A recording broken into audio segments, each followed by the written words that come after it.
What's going on, friends? It's Anton Daniels, and I got to have a conversation with you guys about Teach Henley because you see how the sun is hitting me? This is no finesse, no makeup, no filters, no none of that. This is 100% Teach Henley. I use it in the morning as soon as I get up, right after I pray and brush my teeth, jump in the shower, and I'm hitting the streets because you never get a second chance to make a first impression.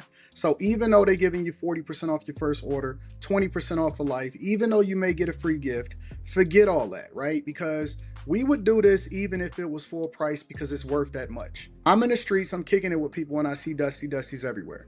You don't want to be them. You want to separate yourself. And the way that you separate yourself is self-care. Ladies get it for the fellas. Fellas don't wait for the ladies to get it for you. I'm about to hit the streets right now and I'm feeling confident. I'm feeling great. I mean, I already got confidence, but to have that extra boost of confidence, knowing that you've taken care of yourself and you set yourself apart from all of the rest of the sheep that's walking around making bad decisions on a daily basis. And it's reflected in their actions. It's reflected in the products that they use. It's reflected in the people that they follow. And so if you're trying to level up, if you're trying to make sure that you look good, they're going to send you the pack. They're going to give you all of the instructions on how you're supposed to use it. Then make sure you get your Teach Henley. Again, 40% off your first order, 20% off for life. Get your free gift. Make sure you tap in with your boy Anton Daniels because Unc is never going to lead you wrong. I would never have you use a product that I don't use myself. Again, they've been rocking with me for a long time. Make sure you get your Teach Henley. I love you. I appreciate you. I'm going to holler at you guys later.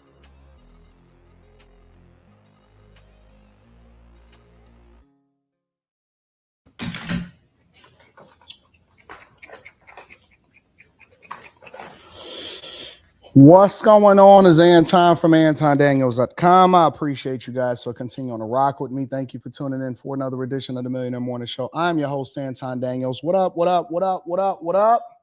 What's going on? It's Tuesday, May 26, 2026. May 26, 2026, year of our Lord. What's going on, friends and family? How y'all feeling today? I'm hoping that everybody is doing well. I know the Knicks won, and it's a lot of excited people that is happy about that. I heard that the Cavs wouldn't allow for Knicks fans or Knicks diehards to sit front row.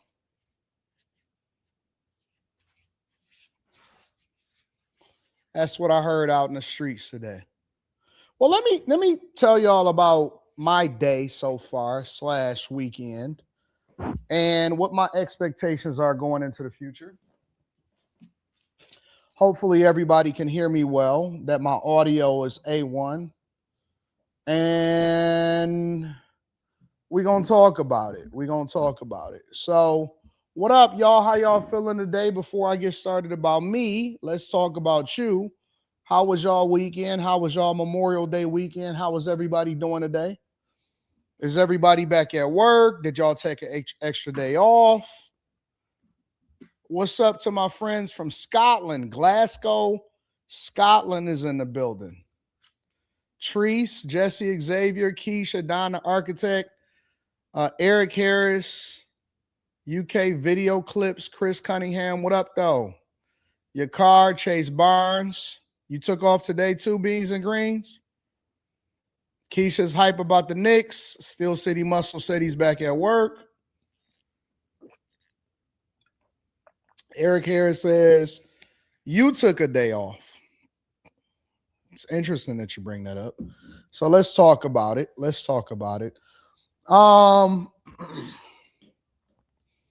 the goal yesterday was to basically prepare everything for today and to get things started. Because I've had some epiphanies over the last couple of days. So much so to where I've been thinking about major changes. And at first I was thinking to myself, no, everything is going well, life is good, so on and so forth. When I woke up this morning after all of my thoughts that I've been having over the weekend, and I had a doctor's appointment today. Now, usually I don't go into doctors, but I was going in because I got a whole bunch of people around me. And that's a whole issue within itself. But I got a bunch of people around me that I've accumulated over a period of time. And they make these suggestions on different things that I can do and all of this stuff. And I should go do this and I should go do that or whatever. And so y'all know I usually go see a concierge doctor. But anyways, I go and see this doctor or whatever. And it seems like the more money you get, the more specialized things become. But I go and see this doctor, and I'm sitting in there and I'm thinking to myself, because my goal today was to start the show at 9 a.m., do a test run of a 9 a.m. show and do maybe a 4-hour show, 3 to 4 hour show. So I go into this doctor and I get there at 8 o'clock, and the doctor doesn't even arrive till 9.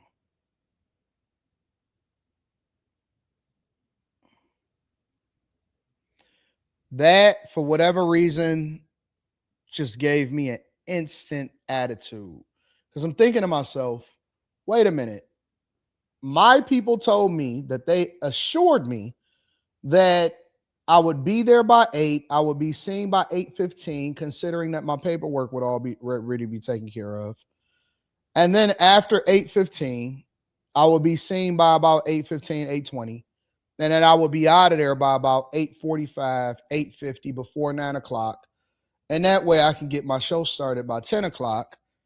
And so I had to be out of the house by 7 just to get there. So I'm sitting in the doctor's office. I'm sitting, 8:15 roll around, 8:20, 8:25, 8:30, 8:35, 8:40, 8:45. I go up to the lady and I say, yo, listen, what's up? What's going on? Like, I know that everything moves around doctors and everything like that, but I got stuff to do. You know what I'm saying? I got a show to do. I got my people to go and to interact with or whatever. And she said, oh, the doctor usually gets in at around 9 o'clock.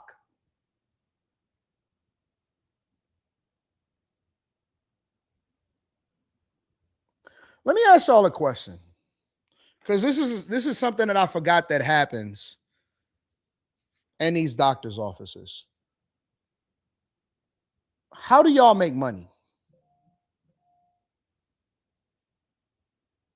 How do doctors make money? And they just move on their own timeline. They move on their own schedule. They get there when they want to. This is not abnormal. And I just forgot about it, to be honest with you. How do doctors make money? Piss me to clean off. So then, for whatever reason, they begging me to stay, because I said, I'm leaving. I got to go. I'm not dealing with this no more, whatever. And to be honest with you, I almost fired an assistant today, because I was thinking to myself, I have too many people around me slowing me down, pissing me clean off. K Cooper says, yep, I will reschedule. I'm not going back. I'm not going back. And it forced me to really put everything in perspective that I was thinking about this weekend. Man, this weekend, bro, I had every single thought that you can really think about go through my mind. I was thinking about everybody that I got around me, and I was like, you know what? I need to right size my group, because I got too many distractions.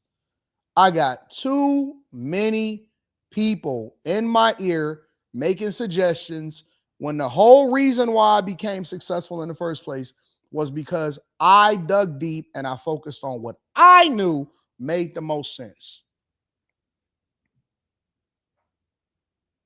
I'm up here listening to people. I got all of these stupid advisors.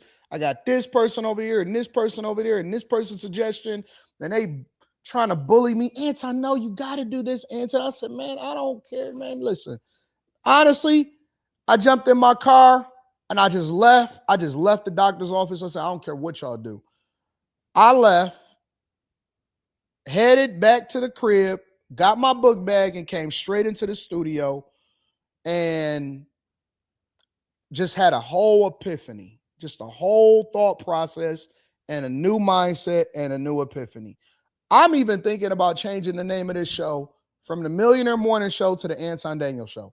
Everything that I've done up to this point in my life that has allowed for me to be successful has been based off of the fact that I have dedicated myself and removed all of the noise so that I can get to this point. And sometimes you get to a point in your life where you start to slowly but surely at this, at that, and then you look up and you're like, why do I got these handlers? Why do I got these people? Why do I got 2 and 3 assistants that are telling me what to do and making my life more complicated instead of making my life easier? So now, this is what my thought is.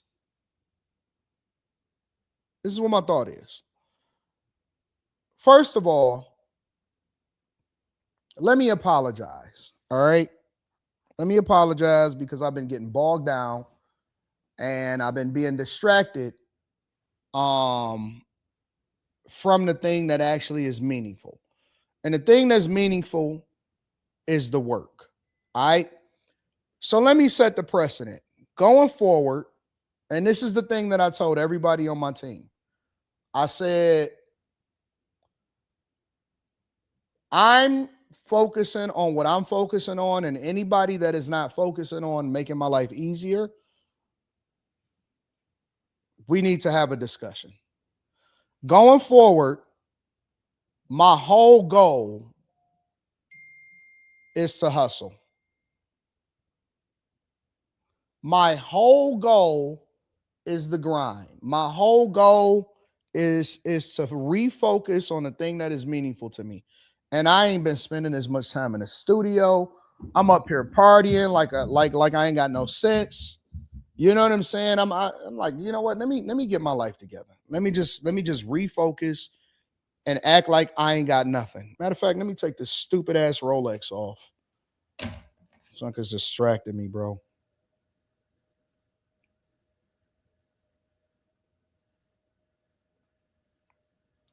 So I've been separating everything, separating responsibilities, separating everything. And anything that is not coming before my hustle has to be put to the side. It has to be put to the side, bro. I even thought about moving. I ain't even gonna cap. I seriously, I gave some serious thought this weekend, all yesterday, Sunday and yesterday. I strongly thought about moving to a place where nobody know me. I agree with that, Kay. When I get rest, I do come back better.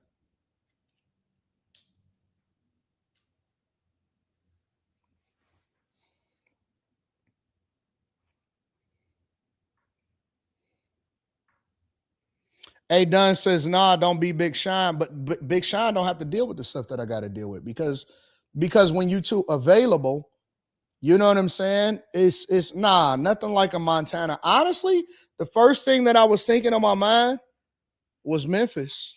I was strongly considering Memphis.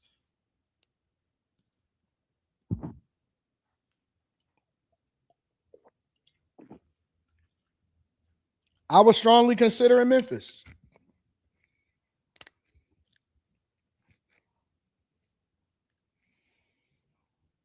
Something like that. Just somewhere where you could just clear all of the distractions, all of the different things, and just build stuff with people where it's a lot of opportunity and people don't see the potential in those places, and just go there and just work and build, work and build, work and build, work and build.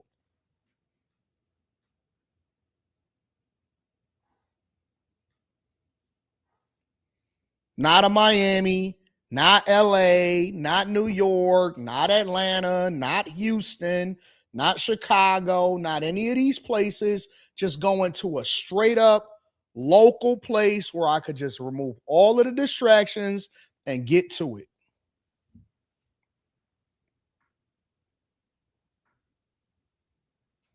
Nah, not Nashville. I ain't interested in Nashville. Everybody went to Nashville.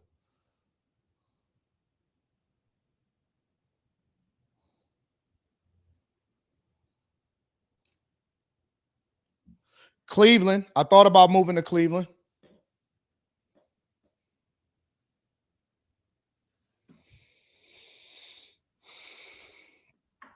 Cleveland, Milwaukee, Memphis, Mississippi, Arkansas, Alabama,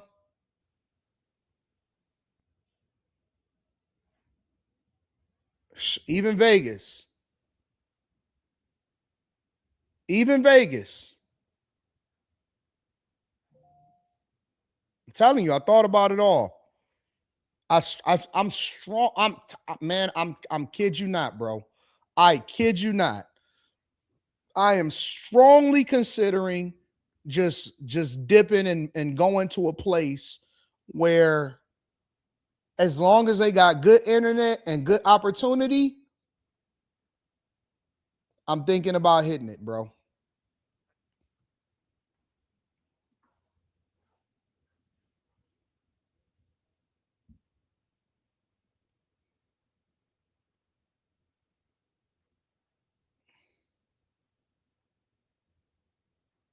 Minneapolis is a no. Anywhere in Louisiana, nah, man. Y'all underwater. Y'all under sea level. I can't go there.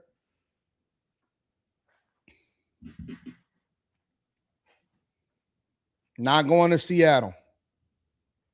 I'm gonna be honest with you. I want to go to a place where it's black people at. I'm not interested. And it's not that I don't like white people. I love everybody. I think it's dope to go and visit different places. I want to be where it's some black people at, bro.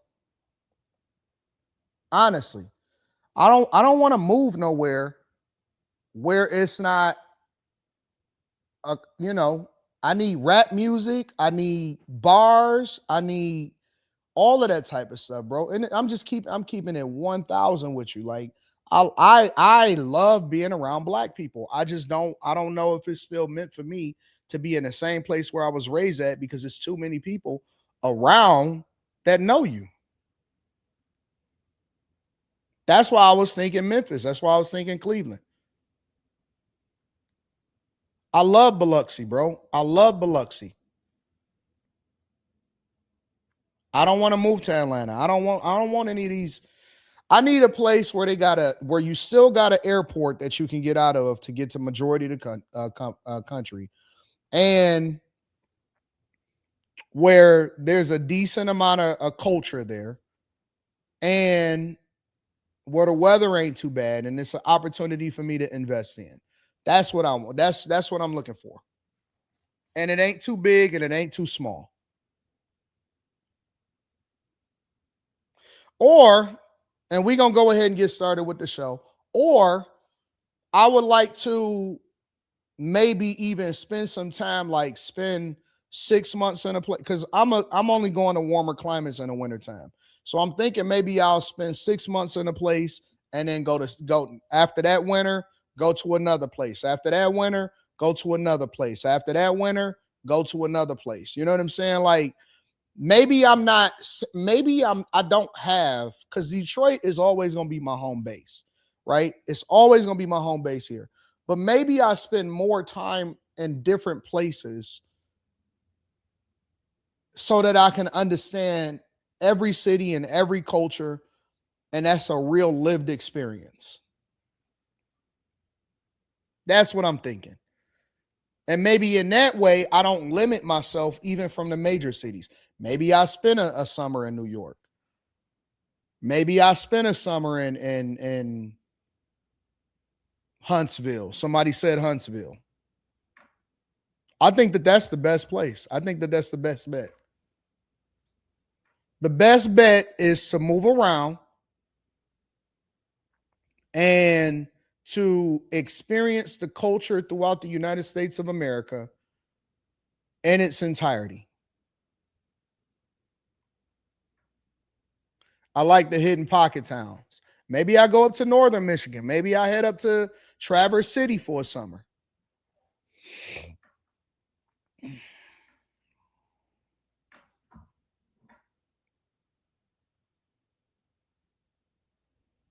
I don't know. So we're going to figure it out. But this is my promise to y'all going forward. All right. The Hustler The dude that was on it, that dude that didn't sleep, it's up.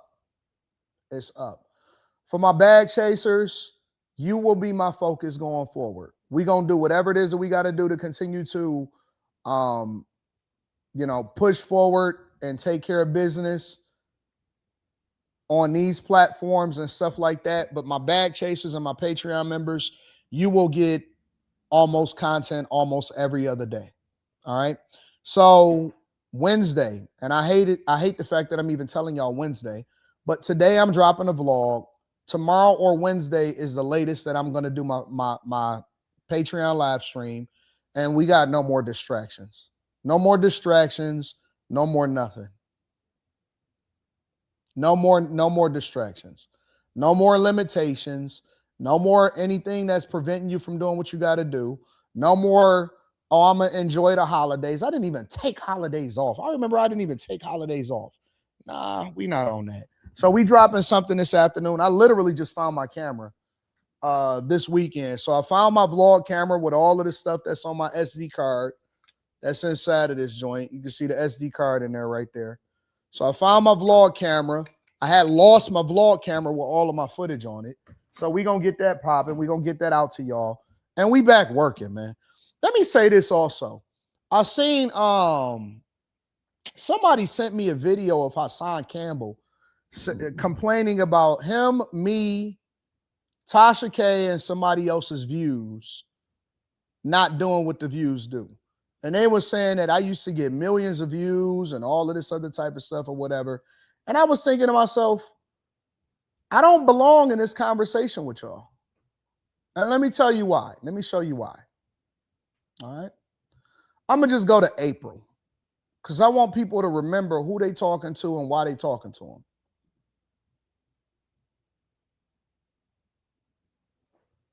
I don't know what anybody else's views are, but I've been taking a vacation, taking a break, doing whatever it is that I do on a regular basis. And I've been chilling. I've been enjoying my car, enjoying the weather, enjoying everything that's going on. But I just want to remember, I want y'all to understand something.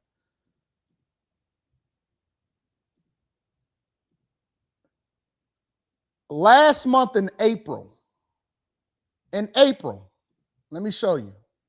Because I only show my amount on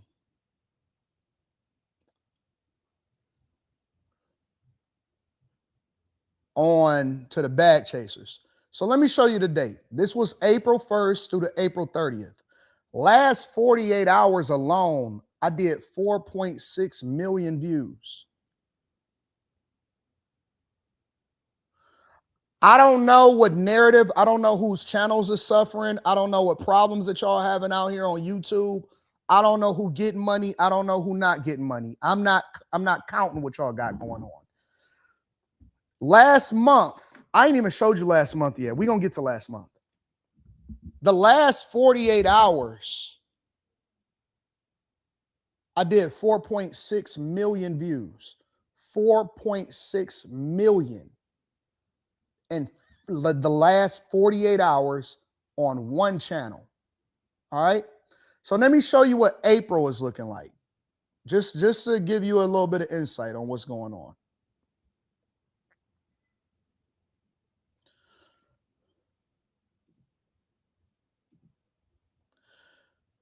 April, over 2 million watch hours. I was down. Actually, my watch hours was down 51,000 watch hours, and I did 56.4 million views.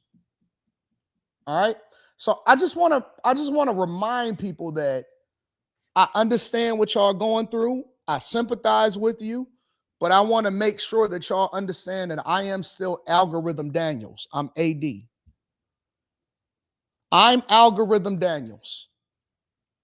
And I know that it's other content creators that's bigger than me and all of this stuff, but I am the algorithm. Anything less than 50 million views in a month is a bad month for me. Anything like this is my vacation months. The last 2 to 3 months, I've been hanging out. I've been buying cars, going on vacations, traveling to Vegas. I went to Brazil. I went to Manchester.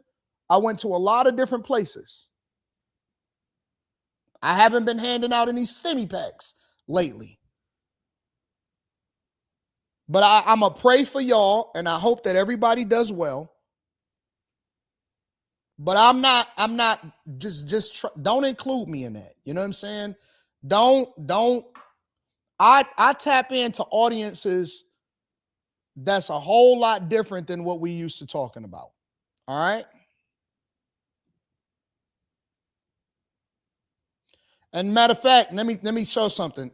We got a milestone that we have too, and I want to celebrate with the people right now.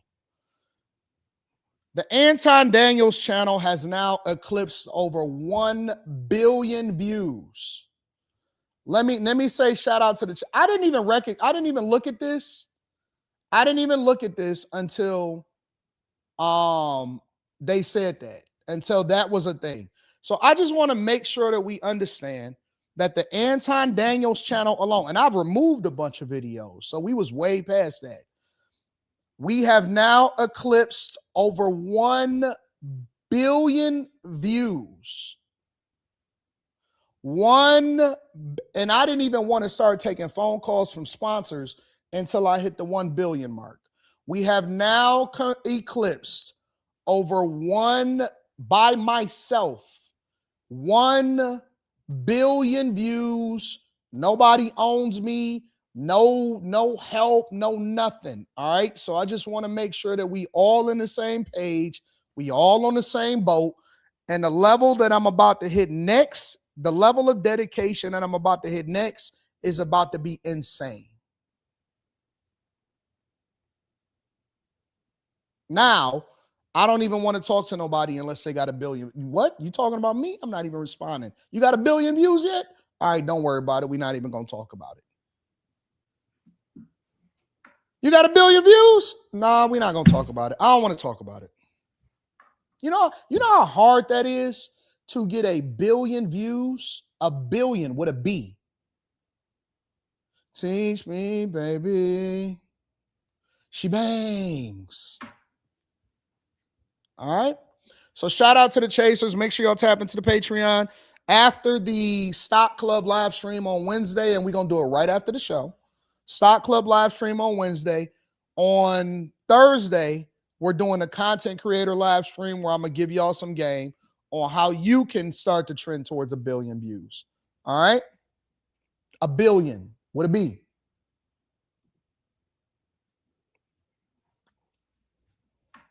What it be?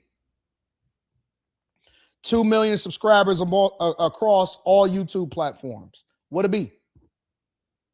Make sure you guys hit a like for the algorithm, subscribe to the channel, and turn on your notifications. I just want to say I thank y'all. I appreciate y'all. Thank y'all for holding me down. Thank y'all for being the greatest group on the face of the earth. You guys are awesome.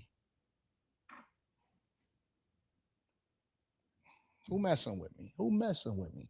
Let me talk my talk because it's about to be up.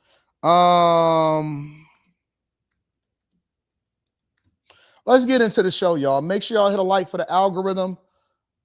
Subscribe to the channel and turn on your notifications. I want to go to a few different videos really quickly.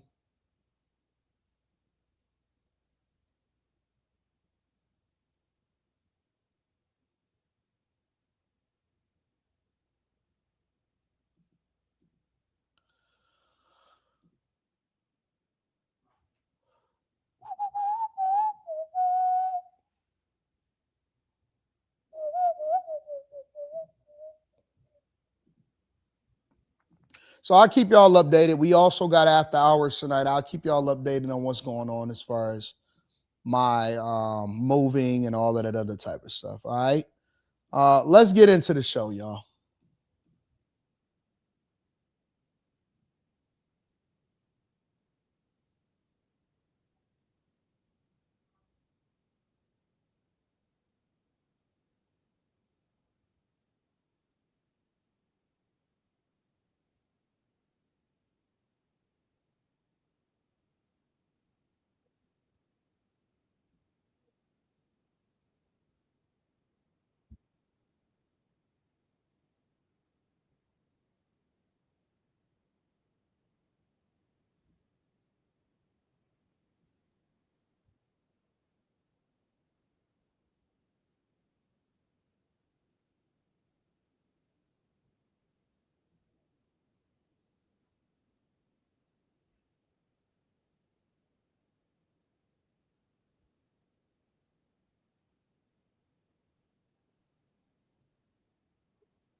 Let me move over a little bit.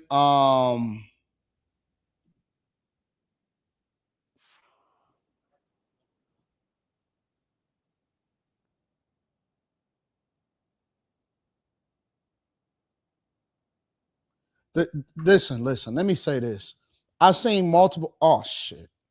It ain't even playing. It ain't even showing. Hold on. Give me a second. Let me back up. I'm sorry, and I'm sorry about the cursing too. For whatever reason, it wasn't showing.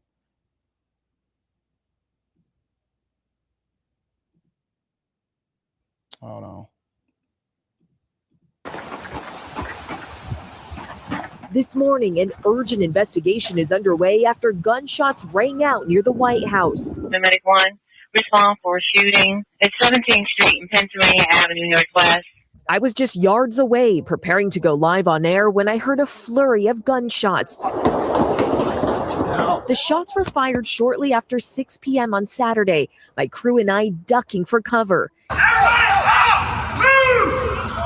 And then we ran. We have to evacuate shooting. We have to evacuate shooting. We have to evacuate shooting. Sprinting across the North Lawn with the rest of the press corps. Law enforcement swarming to the scene. President Trump was in the Oval Office with his aides as a gunman approached a White House security checkpoint, took a gun out of a bag, and started firing. No Secret Service personnel were injured, but a bystander was struck by gunfire. D.C. police say the gunshot wound was non-life-threatening. Officials say the suspect has a history of incidents involving the White House. He encountered law enforcement in June 2025 for blocking a point of entry at the White House. He was detained and involuntarily committed for a mental evaluation. 1 month later, he was arrested after he attempted to enter a White House checkpoint, telling officers he was Jesus Christ and that he wanted to get arrested. Court records showing a judge had ordered he stay away from White House grounds. The president is now using this incident as justification for his new White House ballroom. And these people that are able to do this and commit these type of crimes and even get as close as you can to the White House. I don't know if y'all have ever been over to the White House before, like in the area. Like I've been over there. I've been there. I've been in all of the areas. I've been in DC multiple different times. I've taken a tour of everything around the White House. It's very beautiful. Y'all do realize that our freedom is what allows for these people to do this type of stuff. Because if this was China, if this was India, if this was Russia, if this was Moscow, if this was Japan, this dude would have been taken out way before he even got close to a security checkpoint. Any of these other places, you're getting handled. You're going to get manhandled all the way across the board. You're getting manhandled. And when I look at this happen and I look at all of the chances that people get before they ultimately have to get taken out and stuff, I question sometimes our republic. I do. I question it because nobody should get this close. I've been driven around by drivers and stuff around it, and it looks like a very difficult place to get to, a fortress. They got all of these different things that come up out of the ground that prevent your vehicle from being able to get close. They got snipers that's walking on the roof. There are snipers that walk on the roof 24 hours a day, 7 days a week. There are snipers that walk on the White House roof. If y'all have never visited, because there's a lot of people that don't know nothing about America. They don't know nothing about visiting America. They don't know about our monuments. They have never visited DC. It was people that I had talked to that had never really visited their own downtown. We're not tourists in our own country. What's up, y'all? What's up to everybody that's just joined? You should go. You should go and visit all the Treasury, the White House, take a tour of it, go see it. Matter of fact, now is the best time to do it because they got the fountains back working. It's clean out there. They cleaned up the streets. It ain't as many people with tents out there. And so I think that everybody that's an American at some point should go and visit the White House. Most people, if you didn't visit it on a school trip, then you probably never visited the White House before or visited anywhere around DC. But it's like a fortress. It's like a fortress.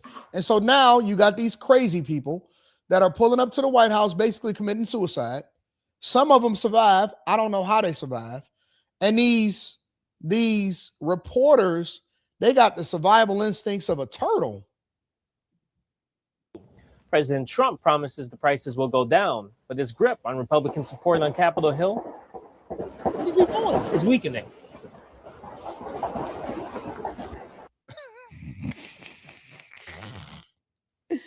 This is how I know that a lot of these people have never been, and that's not a bad thing. It's not a bad thing for you to never have been in a difficult situation.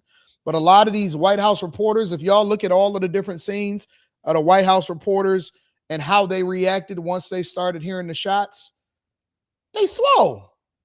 They're slow. They still standing in the same place, taking off their earpiece and stuff. Man, what are you doing?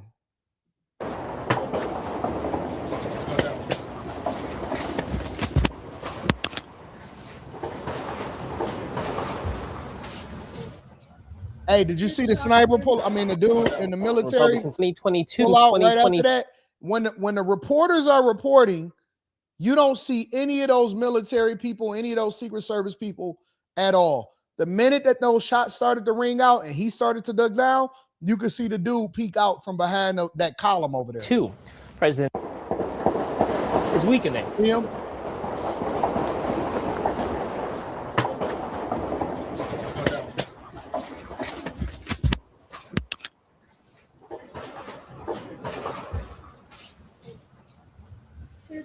There's shots fired. We have to get down.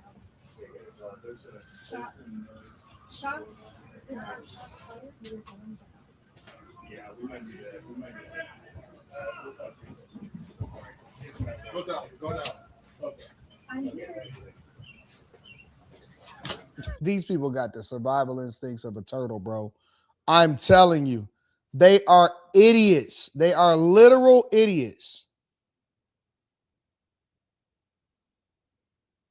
Literal idiots. They have no clue on how to survive.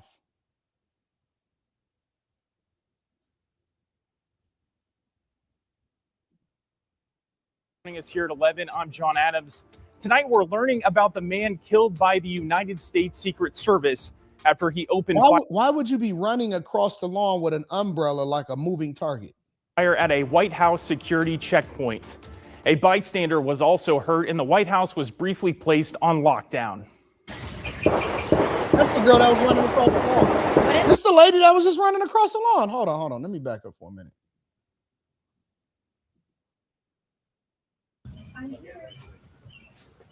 That's her. Go down. Okay. I'm here.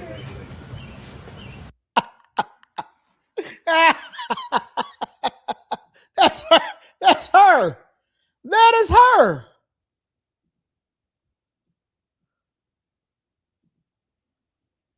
What an idiot.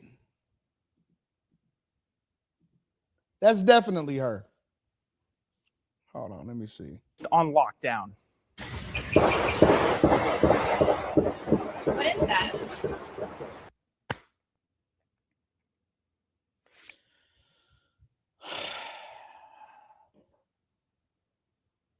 Boo, boo, boo, boo. Rrr, boo, boo, boo, boo. Rrr. Hey, you guys hear that? Hey, what is that? Did you hear anything? Hey, what is that?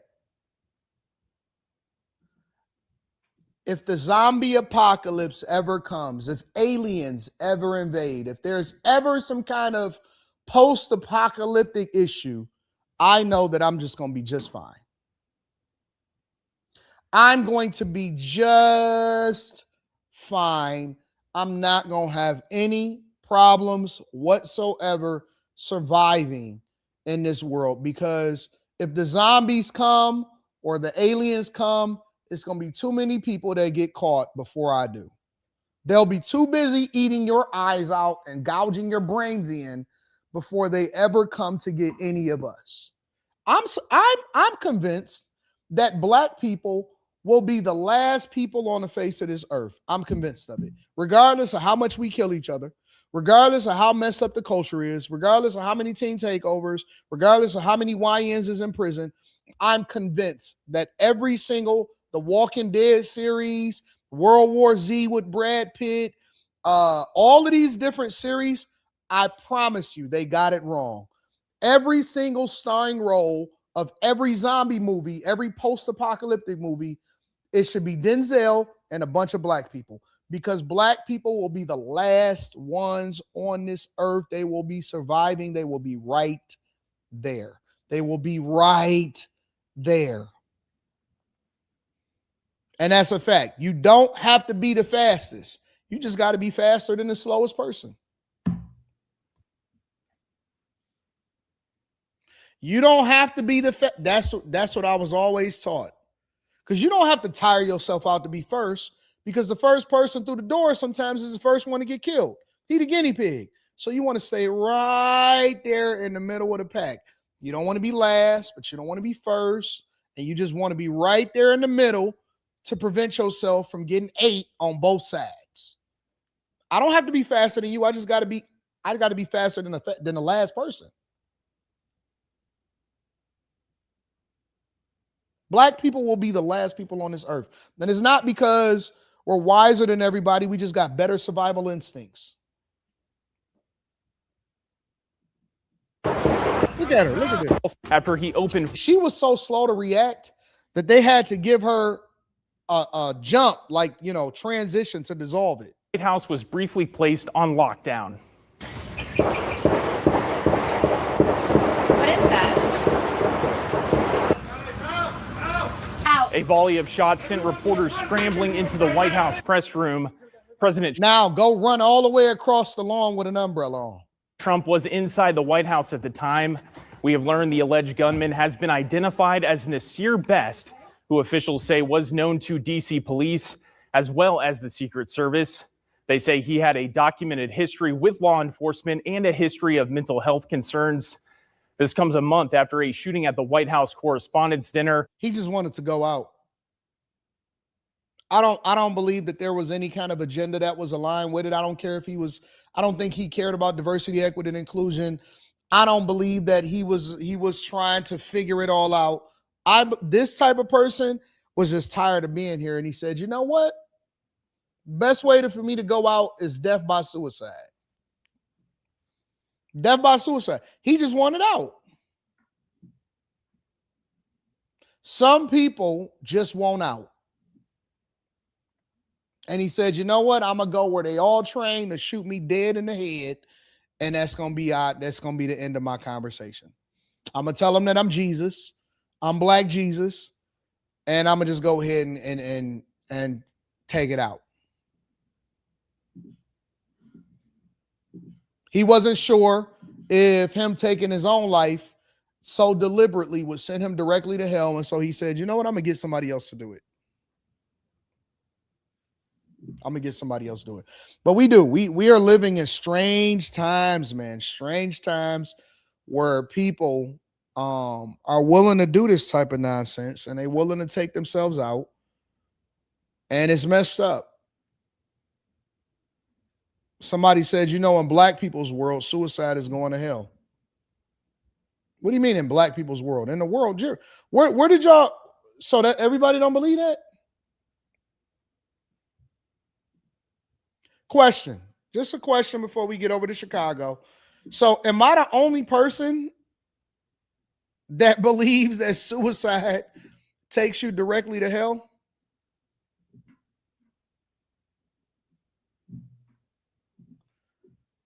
I'm the only person that believe that? Black people are the only people that believe that?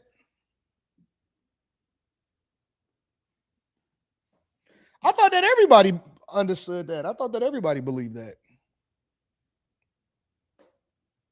Okay, so I'm not the only person. If you're white and you off yourself, you're going to hell. Okay, cool. So I'm not the only person.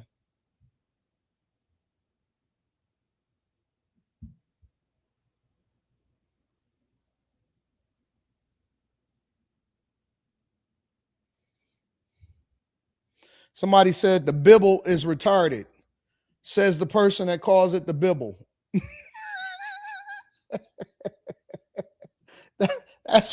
That's why I don't listen to everybody. He called it the Bibble. Okay, you got it, big dog. You right. And let me tell y'all something else. I'm not arguing. I was looking at some footage of myself arguing throughout the years. I'm not arguing with stupid people no more.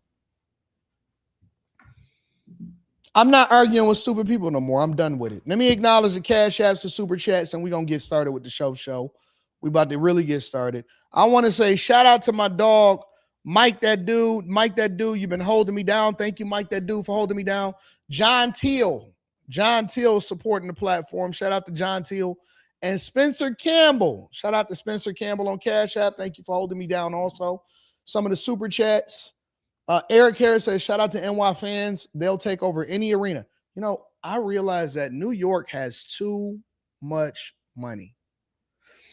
New York has too much money. And you know what makes New York fans different? They like Dallas Cowboy fans.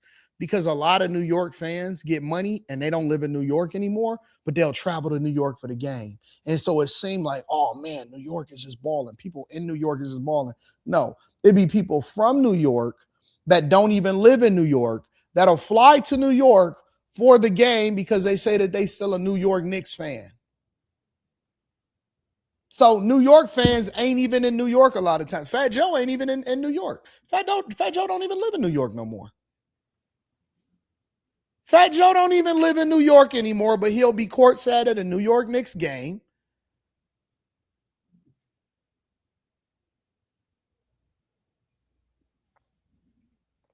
I don't understand it. Here's another thing that I don't understand, and maybe somebody can explain this to me in the chat before we move over to the next thing, and I get to it. I'm gonna come back to it. Mr. Merv says, every day I'm hustling. Shout out to Mr. Merv. I appreciate you.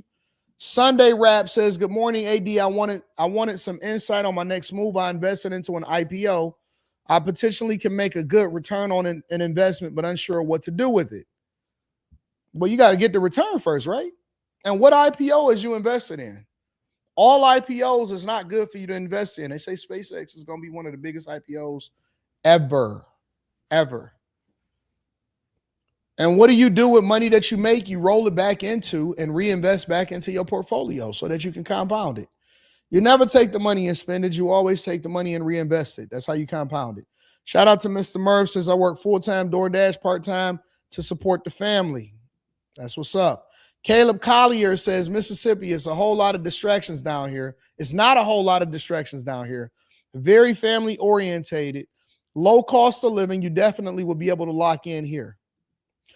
You know what? Maybe I just need to disappear for a few months into a different city so that I can lock in. Because I'm going to tell you, Caleb, summers in Detroit is out of control. Oh my gosh. It's out of control here. Summers in Detroit be so lit. It's crazy. It is crazy, especially, and it ain't even that the summers is so lit. That's the distraction. I'm gonna give y'all the honest to God truth. Sometimes it's just the fact that you're from there. So because you're from there and you know all of the spots, you know everywhere to go, and you know a whole bunch of people, and you got a whole bunch of friends there that you didn't have for a whole lifetime. And when you go to a place, they automatically recognize you. And then the fact that you got some visibility, it's like it's I don't know if it's good. Because all I got to do is go downstairs out the door and it's like, yo, what up? I'm like, oh man, I need to chill out for a second. And so I don't know if it's the fact that it's just so lit, but I think it's more or less about the fact that you're so familiar with your own hometown.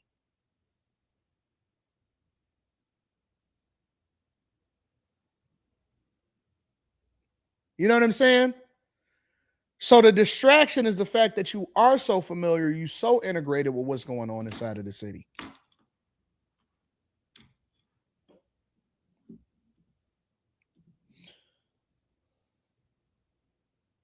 You got to change that name, big dog.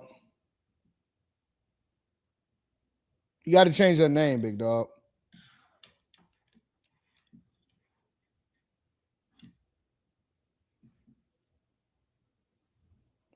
Got to change your name, big dog. I don't know if that's your real name or not, but you got to change your name, bro. Come to South Carolina, AD, good growth potential. Columbia or Greenfield, Hilton Head is for rich folk near the beach. Shout out to you. Coach Chris says, yo, AD, what foods do you eat or things do you do to keep your energy throughout the day? Right now, I'm fasting, bro. I'm fasting. I'm doing intermittent fasting, and I'm just rolling with that. TS Car Wash and Detail Services, ADTO is the number 3 receiver of all time. Gerald Sparrow says, sending a big happy birthday to my wife, Ebony. Happy birthday, Eb. Happy birthday, Ebony. Yeah. Self-Made Forever says, the thing is, people who jumped out on out of the Twin Towers committed suicide, but I used to believe that they automatically went to hell just because they made that decision at that time. That's a good conversation. I think I'm gonna use that as an icebreaker tonight. Let me see if I can throw that up there. Hold on one second.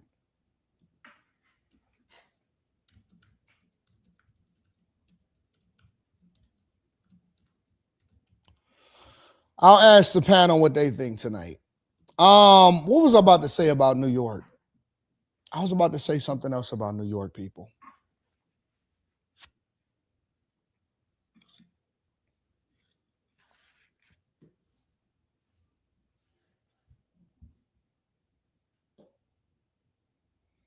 I don't remember what I was about to say about New York people.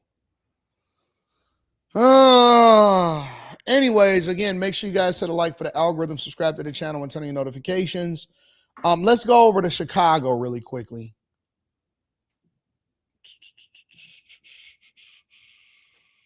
I want to go to California. Well, no. Let's go to California, and then let's go over to Chicago, all right?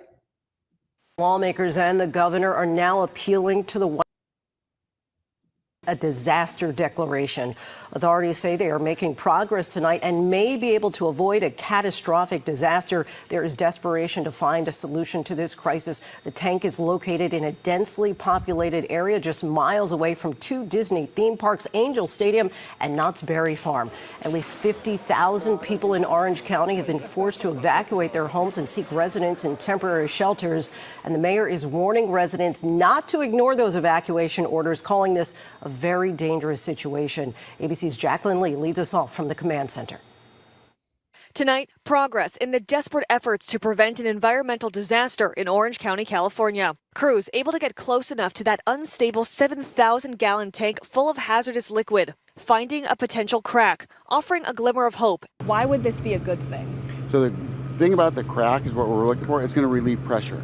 We want the pressure relieved out of that tank. He goes on to explain there could still be an explosion, just not a catastrophic one. For days, officials have feared the tank would either explode into a fireball, igniting nearby tanks, or the methyl methacrylate, a highly volatile chemical inside, would leak out. Even short-term exposure could cause skin and eye irritation and breathing problems. More than 50,000 residents remain under evacuation orders. 2 residents filing a class action lawsuit yesterday against GKN Aerospace, the company in charge of the tanks. And tonight, the governor requesting President Trump issue an emergency declaration to support response operations. The EPA saying it has been monitoring air quality since Friday. We've been involved in the modeling of different scenarios. We're being told that the tank will fail, but there are different scenarios as to what that means. The evacuation area is a densely populated area and is not far from several major area attractions, including Disneyland, Knott's Berry Farm, and the Angel Stadium. The Angels going ahead with a game tonight against the Rangers. Officials insisting the areas outside of the evacuation zone are completely safe. Lindsay, crews will conduct another operation tonight, and if all goes well, it's possible authorities will shrink the evacuation zone. Lindsay. So what's happening is in California, they have these tanks that have these toxic chemicals that they know is going to fail, and there's plenty of cracks inside of these tanks. Firefighters are trying to prevent this from happening. They've already evacuated over 50,000 people from the area. And they're saying that in the event that this tank explodes, that is definitely going to affect so many different things inside of the area, including some of these venues, Disney World, and obviously anybody that lives close to these places. When you move to these places, whether it be California or anywhere else throughout the country, we don't really think about the area, right? We don't think about anything around the area that could potentially hurt you or any of that type of stuff. We look at the comps, we look at what's sold in the area, we look at whether or not it's the schools is good, but we don't really look at all of this other type of stuff to consider like an environmental disaster. Meanwhile, you have a whole bunch of people that are now in shelters because they are being forced to evacuate out of their home because of a potential ecological disaster and an explosion from these tanks that they already know are failing. So there's multiple different cracks coming in these tanks. Most people have no clue that this is happening. And now they're trying to evacuate everybody from the area, but they don't want to cause a panic. And that's usually what the biggest thing is that you're not going to see this across national news unless there is a major disaster and people's lives are already at risk.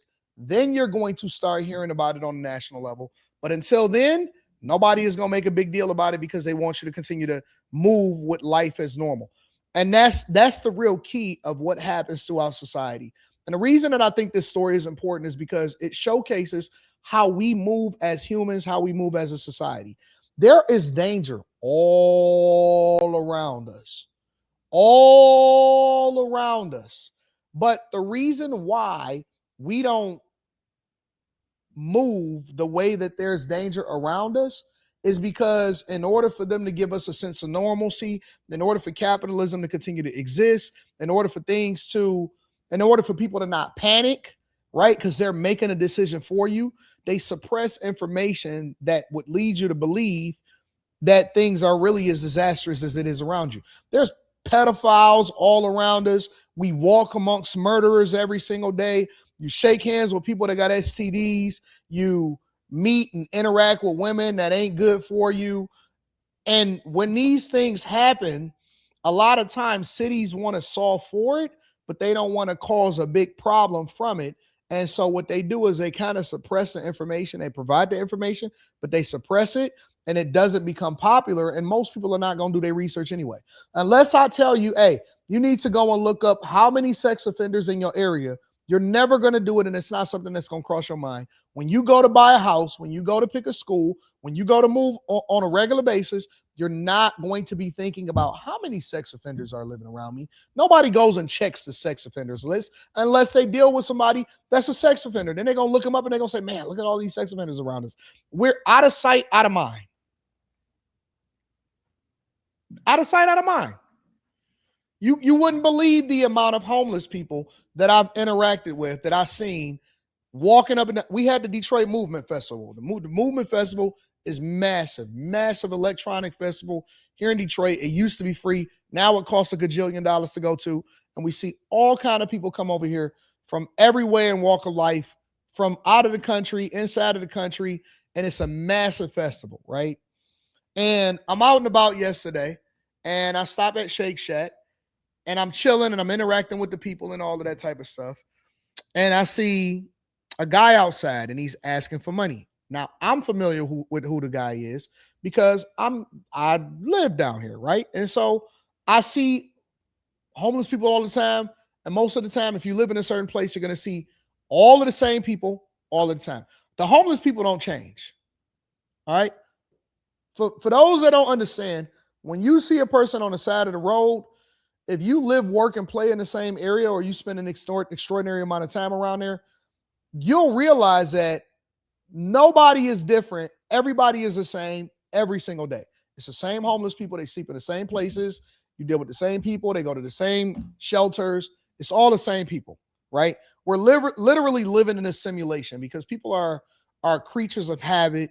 It's all the same people on the road. Even when the police come in and they got to deal with a complaint, they already know what they're going to deal with before they get there. Sometimes they even say to themselves, oh, that's a such and such house, or that's a such and such building. Oh, yeah, we already know. Oh, man, he there again. And as I watched this guy ask for money, and a girl was like, oh, man, he's out there asking for money. Every single person act like he didn't exist. Every single person act like he didn't exist. It was normal for them to ignore what was going on around them. because they just wanted to get to the festival. They just wanted to go to the restaurants. They wanted to go to the new Cava spot that's downtown. They wanted to go and interact with their friends. They wanted to go to the food trucks. They wanted to have a good time. Everything is popping. I don't want to know about your problems when I'm out here having a good time. Or if I give you something, I want to feel good about myself. I'm giving it to you not because you need it, but because I feel good about myself. Now, what am I communicating to you guys? I'm communicating to you how we pick and choose the things that's meaningful to us at the time. And unless it becomes big news and everybody is talking about it, it's not going to be meaningful to us. It don't matter if we talk about, oh man, it's bad out here, this and that, and this and that. We'll see a person come up and say, hey man, can I get this? Hey man, can I get that? In hindsight, if something happens to you, then you'll say, man, it wasn't even worth it. You should have just asked me for it. You caused more damage by breaking in my window and destroying my car than you would than the actual item that you stole out of it. I pull up to the gas station. Homie like, hey man, listen, bro, dog, I love what you riding in and all of this stuff. Hey man, can you do this? Can you help me out or whatever? I always help out. Always. No questions asked. Not trying to figure out how you doing it or whatever. Because I always think to myself, if something was to happen or if something bad happens, people always have in their mind, man, if you would have just asked me for it, I would have just gave it to you. You ain't have to do all of that. But when you ask them for it, and that doesn't justify the criminal behavior, but when you ask them for it, they never do nothing about it. They walk past you every single day. We don't want to know about people's problems. We don't want to know about disasters that surround us. We don't want to know about pedophiles. We don't want to know about a potential explosion over in California and this whole container filled with these toxic chemicals could infect everywhere. We just want to live our lives. And so we even think to ourselves, oh, that's the government's problem. That's the firefighters' problem.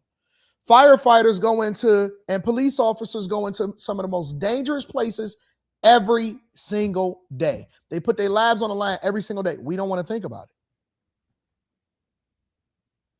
We don't want to think about it. We just want to know that everything works out the way that we want it to work out, and we want to go and live our lives. We don't want to deal with the difficult conversations. When we flush the toilet, we don't want to know where it goes.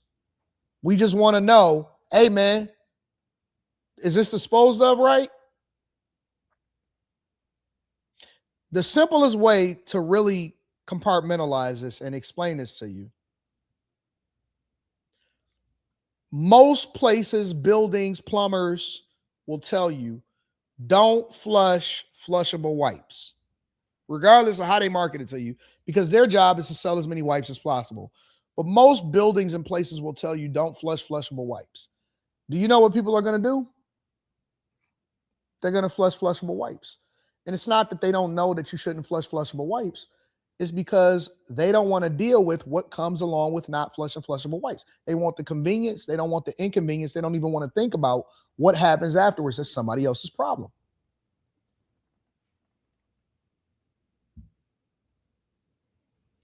So what you see happening over in California is a microcosm of how we think about society. It's a microcosm of how we look at society. People want to be able to think that they're safe. They don't want to think about the danger. And the very fact that they have to be evacuated is an inconvenience. It's not a safety issue. In our mind, it's an inconvenience. It becomes a safety issue when something bad happens. So many hoping that's the case. Jacqueline, thank you. We do begin tonight with new information on the Garden Grove hazmat situation. Firefighters once again approaching that tank full of toxic chemicals. This time we saw them peeling away pieces from the outside. And authorities confirming the tank is cracked and the chemical inside are heating up, now reaching a temperature of at least 100 degrees.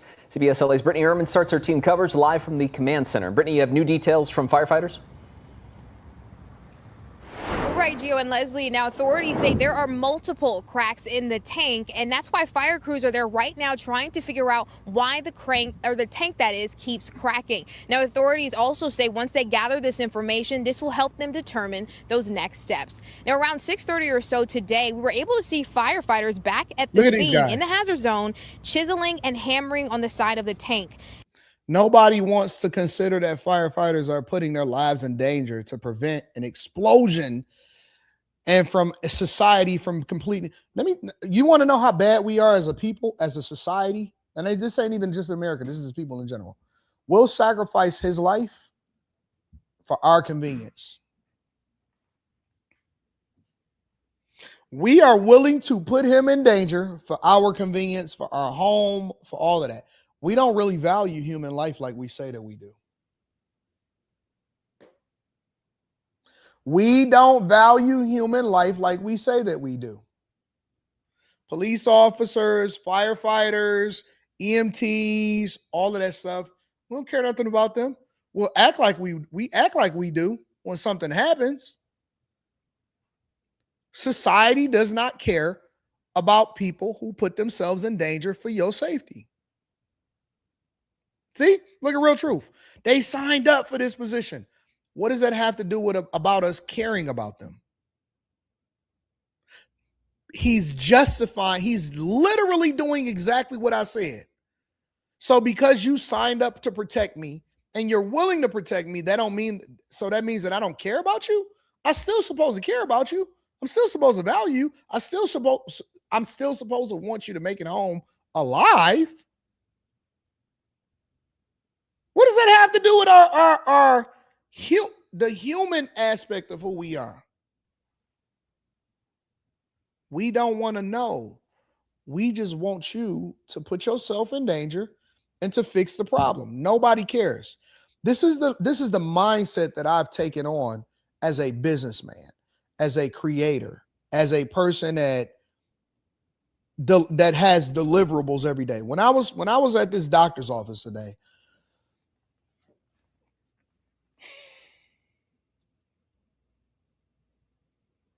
nobody cares that I had to go to the doctor this morning. The only thing they care about is, are you going to be on time for the show?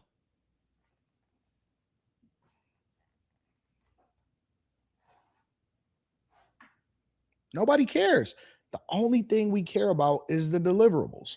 And so when I changed my mindset from whether or not people actually cared to, am I going to deliver so that I can get the results? That's when I started winning at life.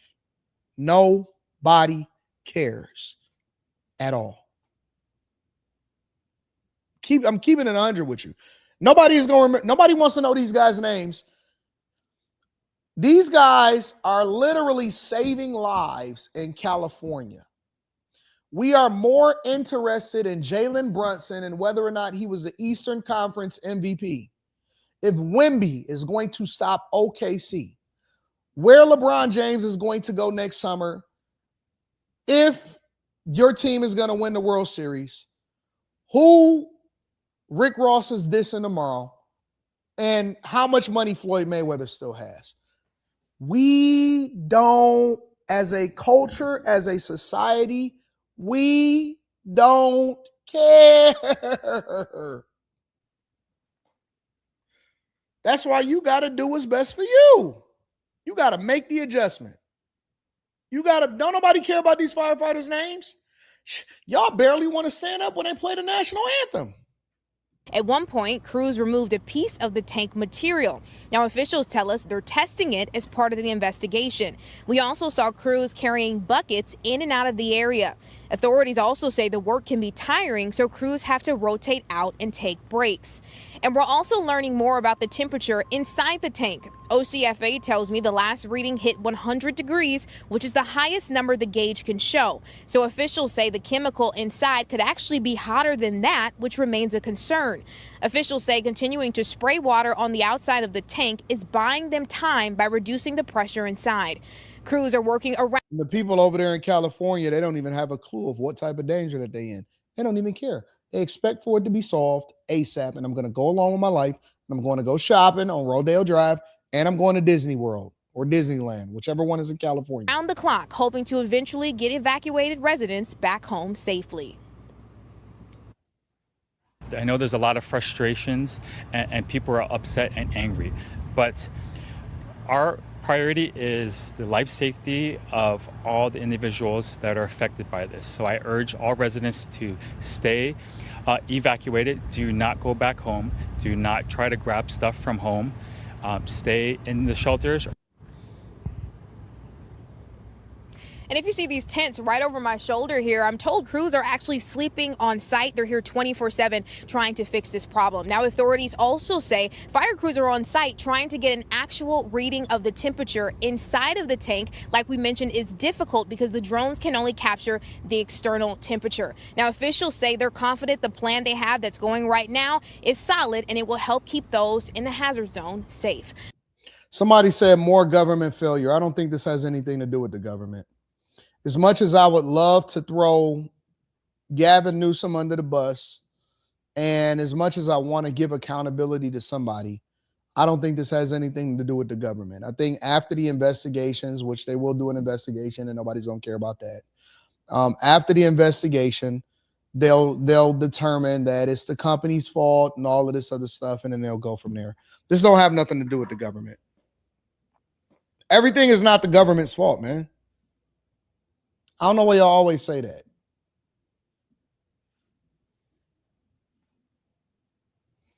This don't have nothing to do with the government. Why is this a government issue? And this is a private facility being managed by somebody that's not tied to the government. Not this time, guys. Not this time. Make sure you guys hit a like for the algorithm, subscribe to the channel, and turn on your notifications. I bought an Boxable about 4 years ago. Interesting. I don't know a whole lot about Boxable, and I don't know what their IPO is looking at. I'm looking at all of the AI companies, Anthropic, SpaceX, all of those type of things. Those are the things that I'm talking about inside of the Patreon right now. Yas Kid says 1 Corinthians 6:19 says, and 20 says, to honor God with our bodies. We can't destroy the temple and honor God by obeying the devil simultaneously. Shout out to Yas Kid. I appreciate you. Now we head over to Chi-Town. The summer season is already off to a violent start. 5 police officers hurt and dozens of people shot and wounded this Memorial Day weekend. Joni Lum is live downtown right now. Look at that body. Look at homegirl in the red. Let me tell you something before we get to this story. Let me give some love to the Detroit ladies and take some love from the ladies in general. It was some bad chicks out and about, and I don't know what y'all been doing in the wintertime, but y'all been working on them summer bodies. And I got to give y'all props. Y'all was looking good out here. Y'all was. For the rest of y'all, though, and I will say that y'all was a little bit more promiscuous looking than normal, but that's okay. That's okay. We're not looking to take y'all home. But for the rest of y'all, you have to dress according to your figure. Is that fair?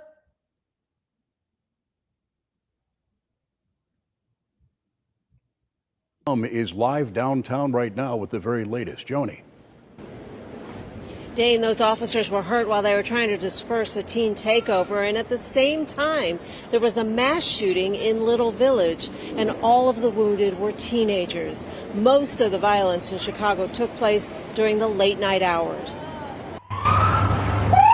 Hundreds of people gathered at Loomis and Roosevelt overnight, blocking traffic. Chicago police began dispersing the crowd, and just before 3 a.m., someone drove into the crowd, striking 5 police officers before crashing into a squad car, a pole, and a fence. The vehicle struck multiple officers. 911. Chi-Town crime chasers captured video of what appears to be an arrest. 5 officers were struck by the car. They all were listed in fair condition at the hospital.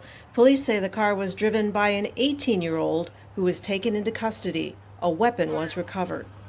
As I understand that there were individuals that were hanging out after 2 o'clock, 3 o'clock in the morning. We need our parents to know where their children are, right?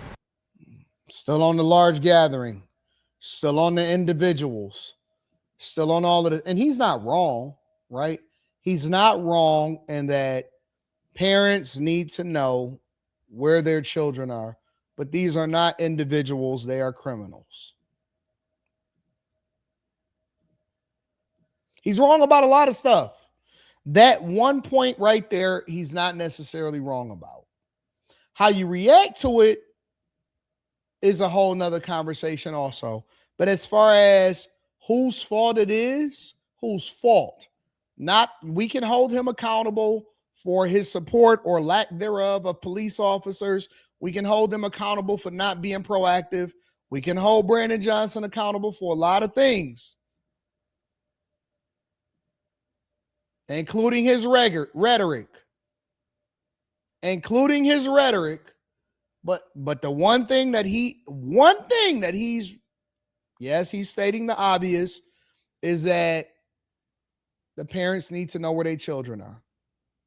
And as much as we're creating opportunity for individuals, the accountability mechanism cannot just be with teenagers. Police gathered to honor fallen officer Enrique Martinez, who was shot during a traffic stop in 2024. The police union president said the administration needs to do more to protect officers. The 5 officers struck by that car are lucky to be alive. A vehicle is a deadly weapon. Officers are entitled to shoot into that car that was coming at them, but they didn't. They probably should have. In Little Village, a mass shooting overnight. 4 teens shot and wounded. Police in the area reported hearing gunfire at 3 a.m. in the 2500 block of South Washtenaw. They found 3 females and a male suffering gunshot wounds. They ranged in age from 14 to 18. It appeared other 3 females, couple different males, ranging in age from 14 to 18, shot overnight, and that's separate from the police officers that was rammed, all 5 police officers that was rammed and taken to the hospital.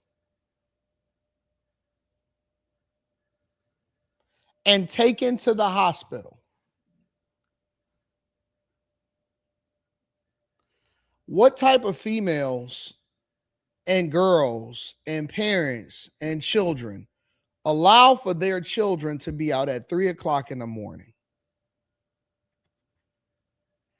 How do you not know what's going on with your kids at 3 o'clock in the morning?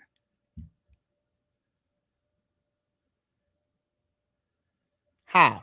How is that even a thing? How is it even a thing?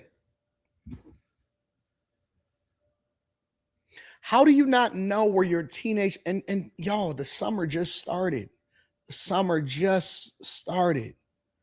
You know, Memorial Day weekend is almost like the kickoff to the summer because most kids is out of school, and if they're not out of school, they're not really going back. All of the seniors is graduating, or they're going to graduate in June, but they already done got out in May. How do you not know where your kid is at?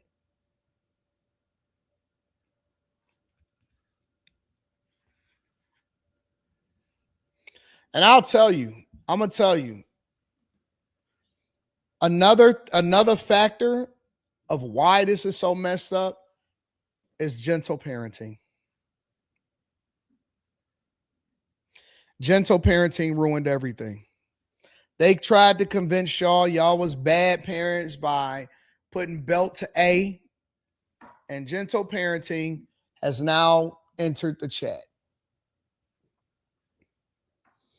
Your kids are not your children. They are your friends.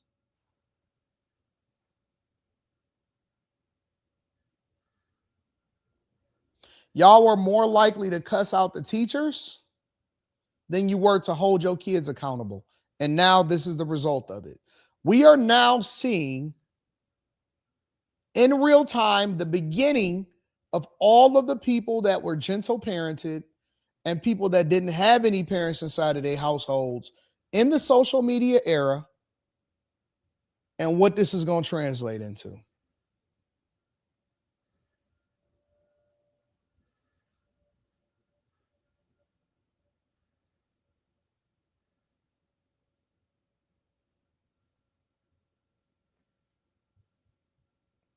I seen a girl, I pulled into the gas station yesterday to get a bunch of waters.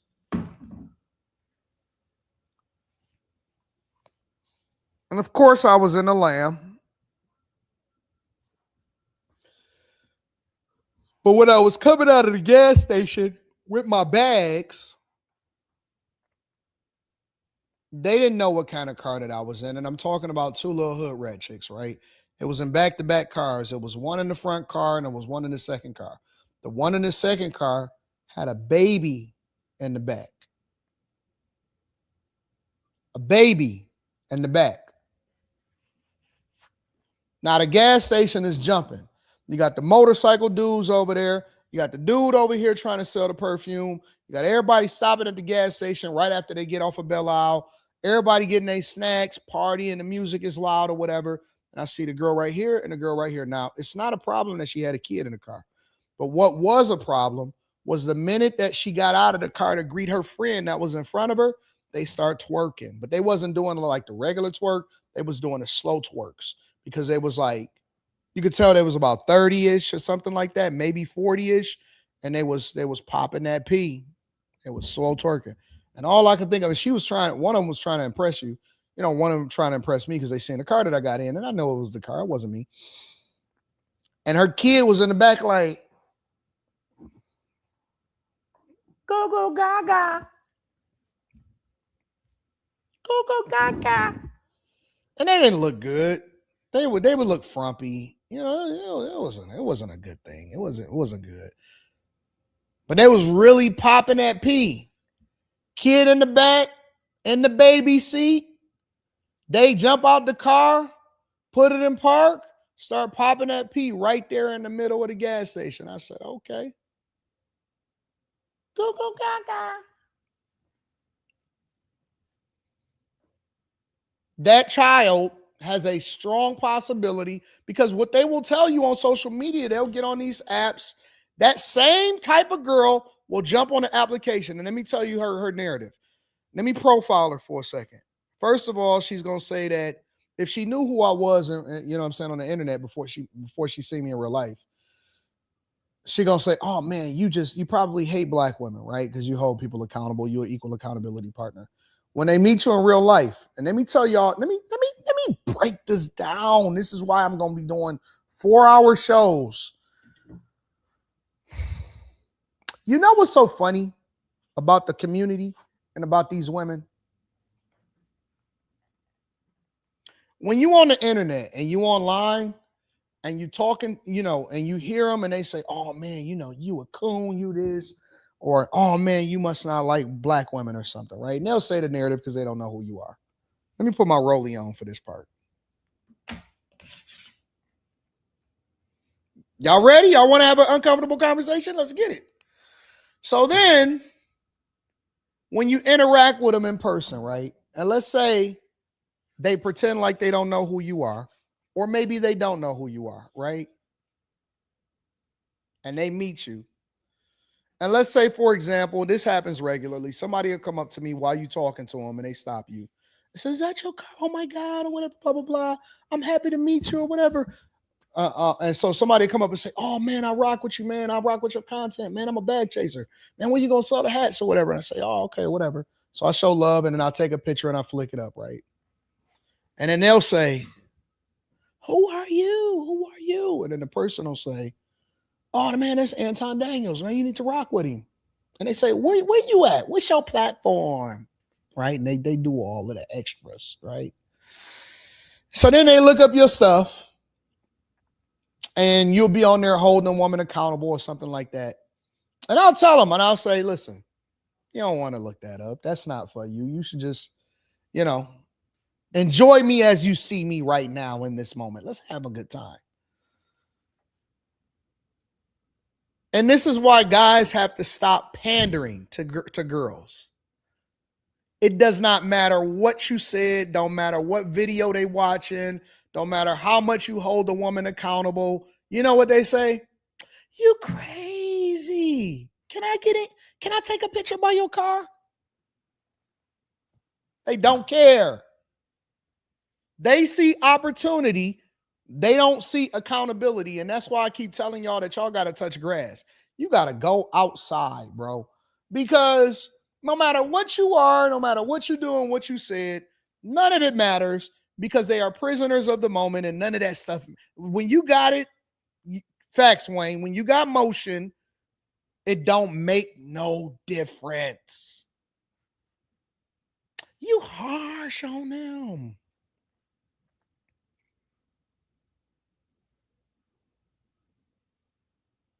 There's one girl, look, honest to God, real talk. What Drake say? If I'm lying, I'm flying economy. If I'm lying, I'm flying economy. Girl says to me, cute girl, incredibly cute, beautiful. And so we talking or whatever, and we hanging out and all of this out in the streets and, you know, just interacting, running into people or whatever. And she says, she looks me up, she says, you would never talk to a single mother? And I say, because I try to be nice about it. And I say, you know, that's not it. I'm really just saying that if you are a young guy with no kids, I would never tell a guy that he needs to get with a woman that got kids already. But I got kids. I got 2 kids or whatever from my previous relationship, but he wasn't no good. I'd be like, oh, okay, that's what's up. But you saying on here that, you know, that's a no-go and that's fun time only. All of this other stuff, you know, that's recreational use only. And I say, girl, don't worry about the internet. That ain't nothing. And you know what they do? They still going.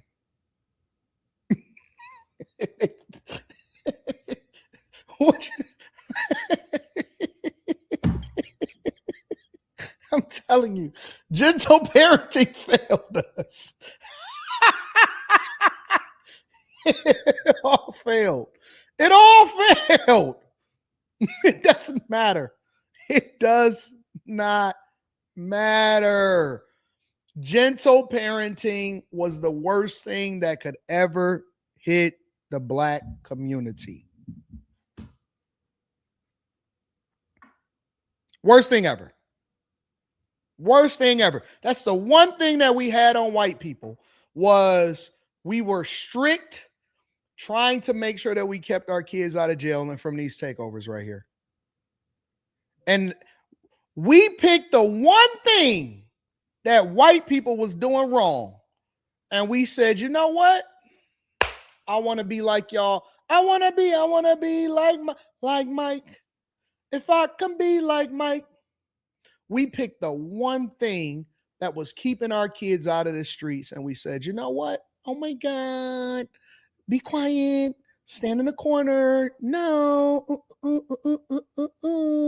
And we picked the one thing that allowed for us to be able to have some control and keep our children out of the streets. And now look at them. Now look at them.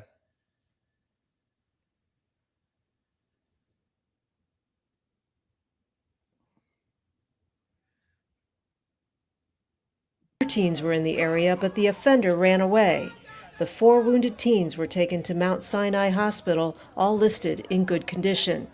Chicago police officers' days off were canceled as a part of a summer safety strategy to have more patrols on the street. This is all figurative, okay? They called the cameras out, and that doesn't mean that police officers shouldn't be supported because I love my police officers, and it's unfortunate that they're not getting the support that they need from the mayors like in Chicago. But when you see this happen and they put the cameras and the microphones in front of the police chief and he's giving a good rah-rah speech, hey guys, nobody's can be off. We're denying your PTO this weekend. We're going to make sure that we keep everything safe inside of Chicago because the city is gorgeous and we don't want anybody to get hurt as a result of it. Rah. Put your helmets on. Get your bikes on. Make sure that you stand tall. This is all for the cameras. This is performative. They don't have a clue. Let me tell you something, bro. I'll tell you. I'll tell you. Hold on. Let me get back to it. Where are they at?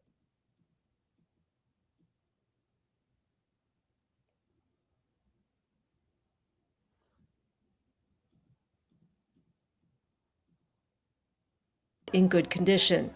Chicago police officers' days off were canceled as a part of a summer safety strategy to have more patrols on the street for Memorial Day weekend. Superintendent Larry Snelling predicted it could be rough. We want to make sure that we're out here to stop people from being harmed. That's the most important thing. We want to make sure that people are safe, they can enjoy our city. I mean, if you look around and look at how beautiful this city is, this is a beautiful city. We want to make sure that people can enjoy it. And Chicago police said they were monitoring social media, putting extra patrols at public spaces to keep the youth safe. The mayor and superintendent urged parents to know where their children are. Last summer.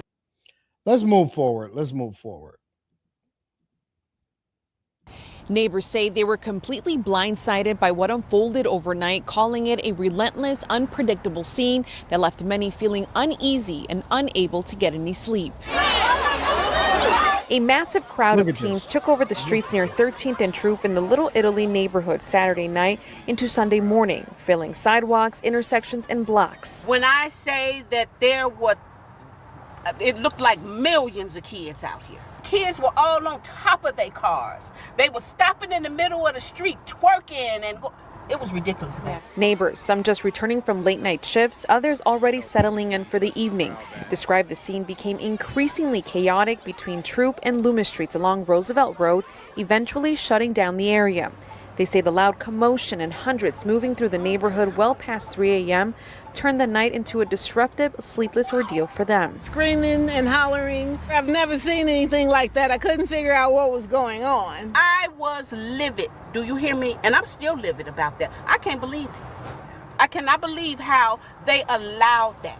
They allowed that. Then around 3:30 in the morning, the scene escalated even further as CPD attempted to clear out what they've called teen takeovers. Listen, bro, it's bad. It's bad. It was shootings. This car just literally plowed through the whole crowd. Chicago police say a driver in a blue sedan hit 5 officers who were walking as they tried to disperse the crowd. They were transported to Stroger Hospital, where they are recovering. The 18-year-old driver was not injured and was taken into custody. Justin Peters with Chi-Town Crime Chasers says his violence prevention team responded to the gathering and remained on scene for nearly 8 hours, working through the... Responded to the gathering. The gathering. They're still calling it what Chicago Mayor Brandon Johnson called it, a gathering. Let me tell you, bro, I'm gonna keep it 1,000 with you. They don't have a clue on how to solve for this problem. And not only does the worst mayor in America, Brandon Johnson, not have a clue, none of these mayors have a clue. None of them have a clue on how to solve for these gatherings anywhere in America. None of them have a clue. You know why they don't have a clue? Because they politicians. And because politicians have become panderers. They all have become panderers. So politicians' jobs are to sell you on the idea that everything is okay, while at the same time fixing the problem behind the scenes. And they don't have a clue. They can't figure it out to save their life. Los Angeles, Chicago, Atlanta, New Jersey. I just got a story that I did the other day about New Jersey. I'll do that one in a second. They don't have a clue on how to stop it. And all they keep doing is getting on the internet and jumping on these platforms, as far as like these news platforms. And they keep saying, it's the parents, it's the parents, it's the parents. We know that. Now, what you going to do about it? What are you going to do about it? You got to fix it. You got to stop it from happening. And I'm telling you, they don't have a clue because they're scared to actually deal with the problem the way that they know that it needs to be dealt with, because they don't want to be looked at as the bad guy. And so they lack leadership skills and they lack problem resolution skills. They don't want to fix it. They don't want to figure it out.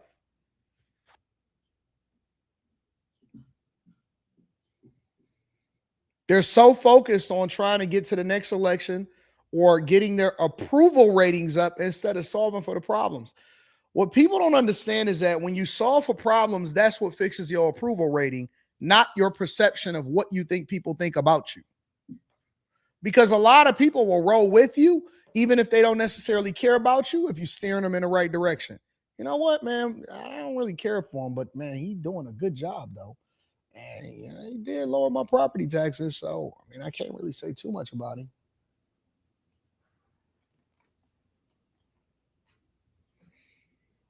Mayors don't have a clue. Not one clue. This is going to happen all summer long because the kids then got hip to it and they know that you can't do nothing about it. This is all summer. Just lock in, get ready, get prepared all summer. Takeovers. They're going to be allocating police resources, taking them away from the neighborhoods and the stuff that really matters. And they're going to be doing street burnouts and all of that stuff. And nobody is going to stop anything. They're going to pretend like, oh, man, we're going to build an internet task force. We're going to download Instagram. We're going to download Facebook. We're going to download Snap. And we're going to follow and see what's going on so we can try to stop it. And they're not going to do anything. They're not going to do one thing. It doesn't matter. And this is going to keep happening all across America in every single city and every single state, including my own. Including my own. And we all know that when the weather changes, that's when the bodies start falling.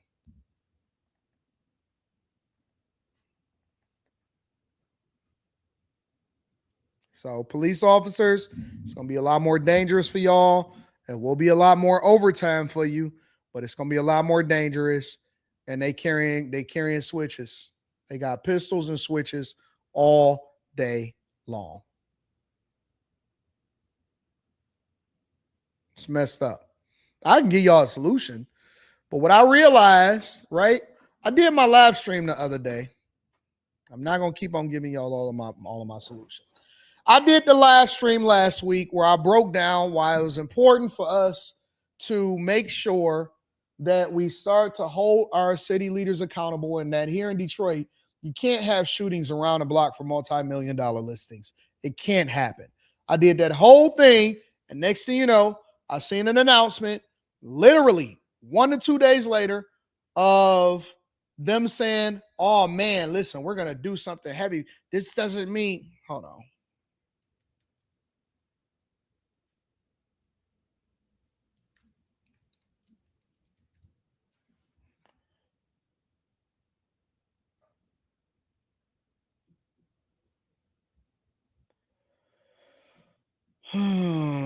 Let's see.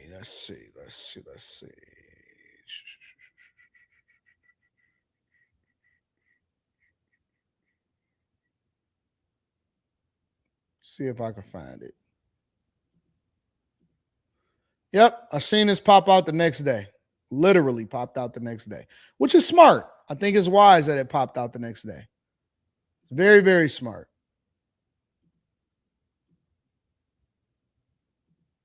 Detroit, listen up. This administration has been very clear. We are committed to prevention, supporting our young people, and creating safe spaces for them to enjoy their summer. But let me be equally clear.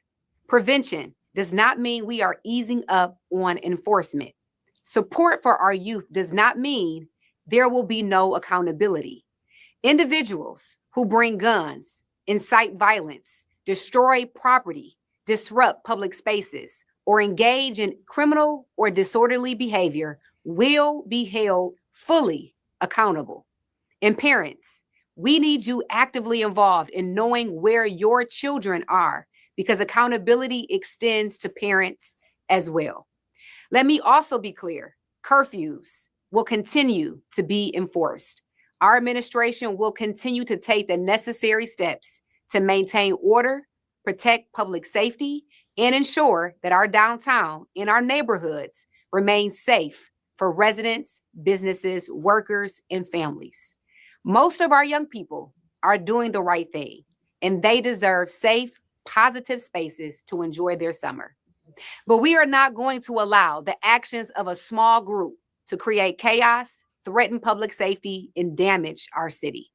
This administration believes in both opportunity and accountability. To our young people, Let's own our summer the right way. Visit occupythesummer.com for fun, safe events all summer long. Let's own our summer, Detroit. So, it's glad to know that they paying attention. I'm glad to know that they hearing, that they keeping an eye out. And the reason that I'm gonna give her credit, right? I'm gonna be so objective. I'm gonna be so real. The reason that I'm going to give her credit is because it sounds like they listening. It sounds like they paying attention. And so,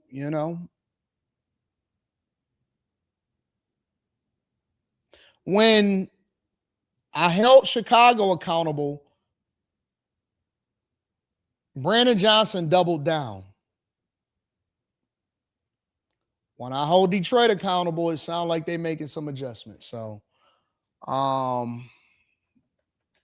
it's wise. It's wise. I think it's wise. I think it's smart. I think it's dope. It's so funny because I actually met some. I'm not going to say who. I'm not going to say none of that stuff, but I'll just tell you that I met some people from the mayor's office this weekend. And so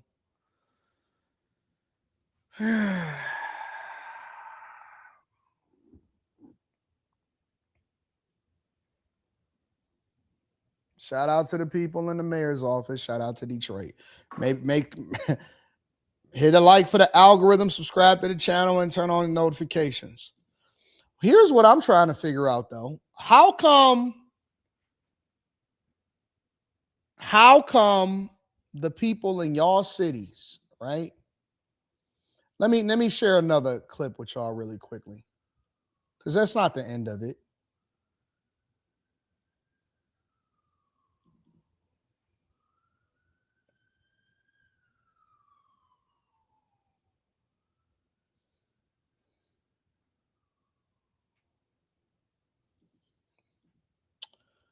Let's see what we got here.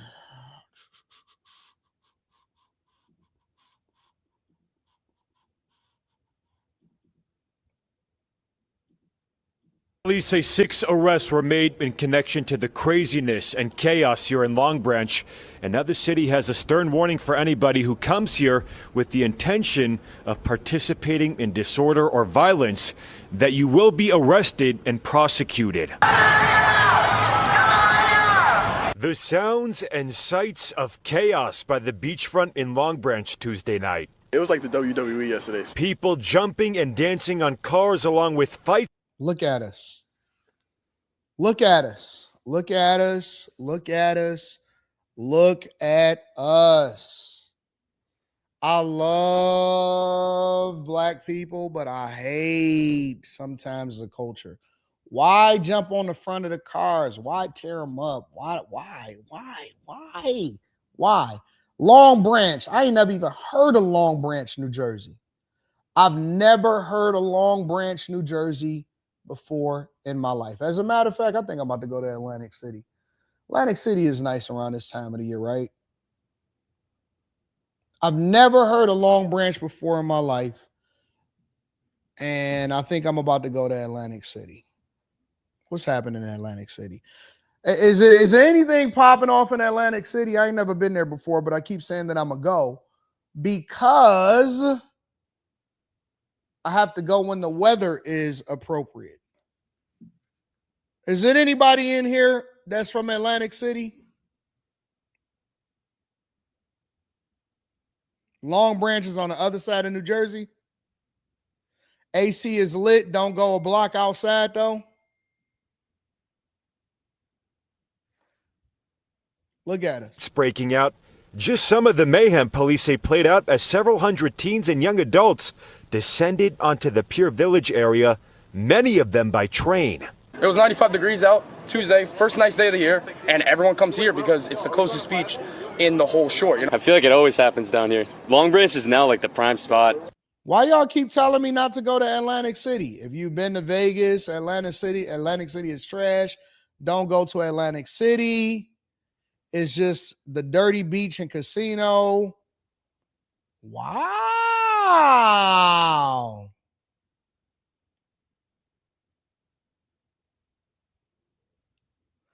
Well, I have to usually see stuff for myself. I'm surprised. I'm surprised that y'all are saying the stuff that y'all are saying.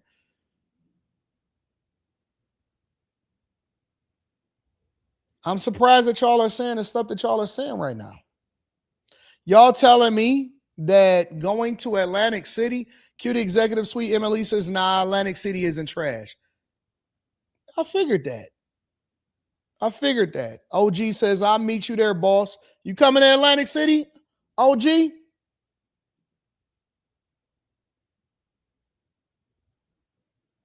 The craziness led to an emergency 8 p.m. curfew.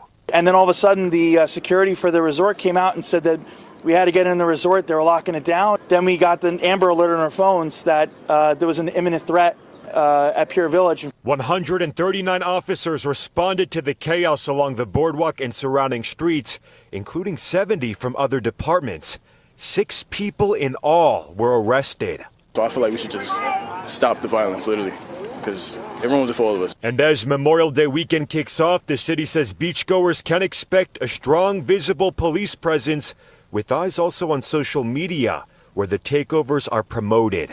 What could stop it? To be honest, nothing. Social media took over. Police in other short towns say they are aware of social media posts promoting these takeovers and pop-up parties ahead of the holiday weekend. Places like Wildwood, for example, trying to get ahead of any issues by implementing a 10 p.m. curfew for minors, as well as a 1 a.m. closure of the boardwalk. Reporting in Long Branch, Sean Angelo Bavaro, Pixel. I see so many people in the chats having mixed reviews. Some people saying that it's dope. Some people saying that it's not. Other people saying that it's stuck in 93. Other people are saying, oh man, outside of the casinos is not dope. Some people are saying whatever, blah, blah, blah, so on and so forth. So wait a minute. What is the sentiment? What's the sentiment? Is it cool or is it not cool? 11 News. I want to know What happened in Long Branch, New Jersey last night was so chaotic, the town used its public alert system to tell residents to take shelter. Authorities say several hundred young people descended on Long Branch for a pop-up gathering, and now police are stepping up patrols. New Jersey reporter Christine Sloan shows us what happened. Somebody said, asking those setting you up for disappointment, have they visited Las Vegas? Have y'all visited Las Vegas? I've been to Las Vegas about a good 35 times. I love Vegas, though. You're on top of a car. Okay, well, wait a minute. Look at this nonsense. Here's my thing. All right. So some people, let me tell you why I'm a little skeptical of what y'all saying right now. Because some people saying, oh, man, if you've been to Vegas, then it's trash. But I've been to Vegas, and I like Biloxi. I think that Biloxi for those of y'all that's not familiar, Biloxi is the Vegas of the South. It's basically Las Vegas of the South. And it's awesome. It's awesome. Vegas of the South is Biloxi, Mississippi. And a lot of people have no clue. I think it's about an hour drive away from New Orleans. I love Biloxi. I like Biloxi probably a little bit more than Vegas. It's just that Vegas got bigger. They got teams, right? So you can go to Allegiant Stadium. You can go to the Sphere. You know, you can do a lot of that stuff. But if you're going to cruising on the coast and you hanging out and you staying at the Beau Rivage, which is a mini version of the Bellagio, except it's better. The treatment is better. The pool, in my opinion, is better, even though it's only one pool. It's one big pool instead of having 7 pools. I love Biloxi, Mississippi. So that's why I'm saying maybe it's just not for y'all and y'all don't understand it. And I just so happen to think that anywhere that you got money at, that you can make it a good time. I think that anywhere that you got money, you can make it a good time. Because you're gonna have a different experience than the people that just want to chuck it up and want to make it bad. Oh my God. Shocking video on Tuesday shows young people on top of a vehicle in Long Branch's Pier Village during the gathering down the Jersey Shore. It really was a ton of people just screaming, running, people just jumping on top of cars, dancing on top of cars. Anthony Peasy, staying at a resort, shot the video. The security for the resort came out and said that we had to get in the resort. They were locking it down. Police say 139 officers had to be activated from both Long Branch and other agencies like the Monmouth County Sheriff's Office. You can see police in riot gear lining the streets and pushing the large crowd out. Authorities say 6 arrests were made. I'm going to go to Atlantic City no matter what, because I got to see all of America. I'm not one of those type of people. Like, I want to hear the sentiment of people. I like to get different people's opinion, and I love engaging with the chat, but I'm going anyway because I need to know for myself. I need to see it for myself. It's been so many places where people have told me, no, don't go there. And it was awesome. It was absolutely awesome. And what I was realizing a lot of times was it wasn't the place, it was the people. The people are the ones that, because if you're a fun person, then you're going to have a good time no matter where you go. You're going to find the spots. You're going to interact with the people. You're going to have a good time. You're going to find the food spots. Every place got food spots. Every place got hot spots. Every place is dope. And so you don't have to go to the ghetto. You just got to find the places that's going to be awesome. And so if you're a boring person, you're going to be boring. Everybody told me not to go to Pittsburgh. I went to Pittsburgh and had a ball. I had a hell of a time in Pittsburgh. I love Pittsburgh. Everybody told me not to go to Milwaukee. No, man, ain't nothing in Milwaukee. Even the people in Milwaukee was like, hey, man, ain't nothing up here. I went to MKE. I was up there at the Pops Brewery. I was at the Harley Davidson factory. I was in the downtown spot. I was on the marina or the harbor or whatever the piss y'all call it up there. And I had a hell of a time. It was lit up there. Oh, man, it ain't nothing in Mississippi, man. I was in Biloxi having a ball. I said, man, y'all got like 14 different casinos up in here. I went to every one of them in one day just because I wanted to see what all of the different ones was. It was Asian casinos. It was local. It was the MGM ones. It was the Hard Rock. It was all kind of stuff, bro. Like I can't. The only place, it's only been one place that I visited that I said, if I never come back here again, I will be great. And that is Portland. That's it. And I had a decent time in Portland. I went to the Portland Trailblazers game and all of that stuff. But Portland was just too liberal. It was too demonic, too liberal, too gay, everything you think of when you think of liberal white apologists, it was in Portland. It's the only place that I ever visited that I said, if I never come here again, I'm cool with it. It is the armpit of America. In every single way. Outside of that, I mean, I still wanted to see it for myself, but I didn't go there, just travel there. I went there for my daughter, but I wanted to see for myself. And let me tell you this, I wish I could have visited some of these places in its heyday. You know what I'm saying? I wish I could have, if I would have experienced some of these places when I was still liberal, I think I would have had a different experience, but I'm looking at it from another lens now. Like I wanted to visit Seattle back in the 90s, in the mid to early 90s. I was too young, but in the mid to early 90s when Nirvana and the grunge alternative music was popping. You know what I'm saying? If you would have visited Atlanta back when the Freaknik was still a thing, it was completely different than what you see from this sassy stuff today. You know what I'm saying? If you would have visited some of these places when it was evolving into before it wound up becoming what it is today, I think we would have had different perspectives and different experiences. But everything changed. Everything is different now. That includes 2 adult women and 3 juvenile females, all Newark residents. On the boardwalk Wednesday, officers stationed on every corner, checking coolers and bags. Sometimes I feel like certain people think they're having fun when they're fighting, but it's really not fun at the end of the day. It's just a bunch of rioting. I feel like it always happens down here. Long Branch is now like the prime spot. Everyone just comes here and just goes absolutely berserk. Long Branch officials say they instituted an 8 p.m. curfew and they're prepared to do it again. Social media took over. There ain't nothing nothing you can do to stop that. It's going to keep happening. Long Branch's business administrator also sending out a warning saying anyone coming to the shore town to engage in violence will be arrested and prosecuted. A little scary for me. Like, I didn't know what was happening. In Seaside Heights, the police chief tells me they'll institute a curfew this weekend if... It looks like a really nice place. Like if you looking at her in the background, like if you could see the background and the white sandy beaches and all of this, it looks like a nice place. It looks like a nice place. But here's my question, right? As we have these conversations, here's my biggest question. I have a fairly big platform where when I say something and I clip it up and I drop it on the internet, it's going to resonate. Like people are going to pay attention, right? Especially on a local level.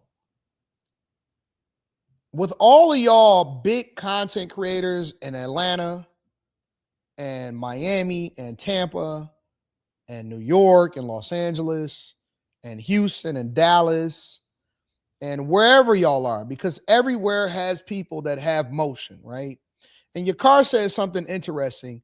I forgot exactly how he put it, but he was like, we should always have this type of impact when we're concerned about something that's happening in the community locally, right? And I focus the majority of my content on this channel on what's happening locally, right? I talk about things that's happening in Long Branch, New Jersey and Chicago and what's happening in Detroit and the things that's happening over in California where they evacuating 50,000 people. So I spend a huge portion of my time focusing on local issues that I think that is meaningful on a national level, because the small pockets of America determine where America is going. How come more content creators are not more concerned and using their platform to bring visibility or to express the sentiment of what the people want in their own cities is what I'm asking.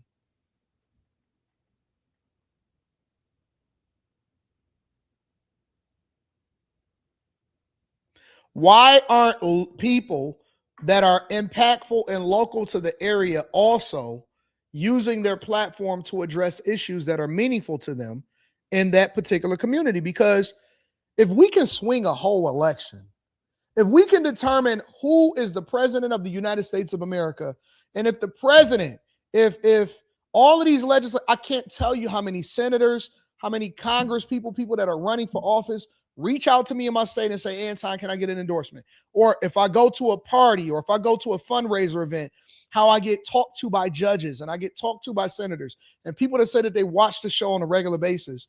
If we have that type of motion, if you got that type of impact, you in whatever respective city that you in, then how come you're not using it? How come you're not leveraging it? Because they'll continue to do whatever they want to do as long as they know that they can get away with it. See, these news stations, they don't have the same impact as we do. We are the voice of the people. We are the news. The news stations is trying to catch up. Most of y'all local news stations don't even have remotely as many subscribers as we do.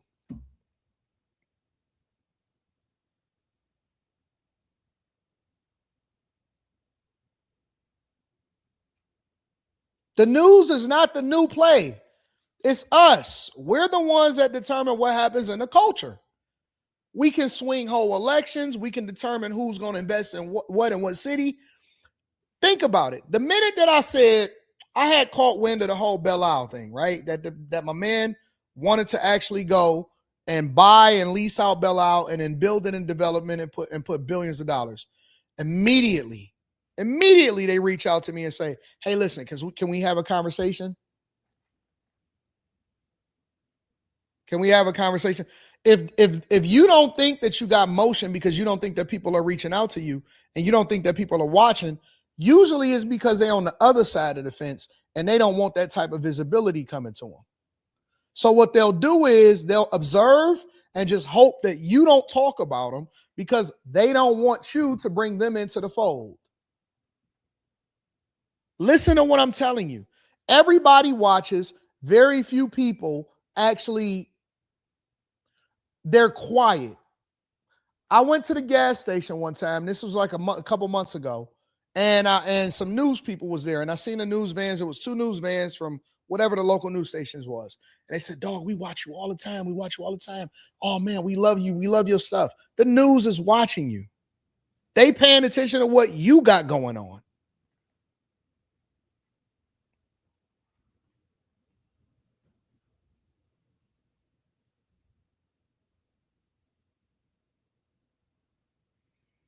They'll adjust. I promise you they'll adjust. They will adjust. It's no amount of money that they can spend on the campaign that'll have the impact that you have organically on social media for the people that care about you. Listen to what I'm saying. I'm very careful about what I say and how I say it about what happens within the city. There is no campaign. I don't care how much money they raise. There is nothing more impactful than what you can say on your platform. Yo, what's happening? I'm on a live stream.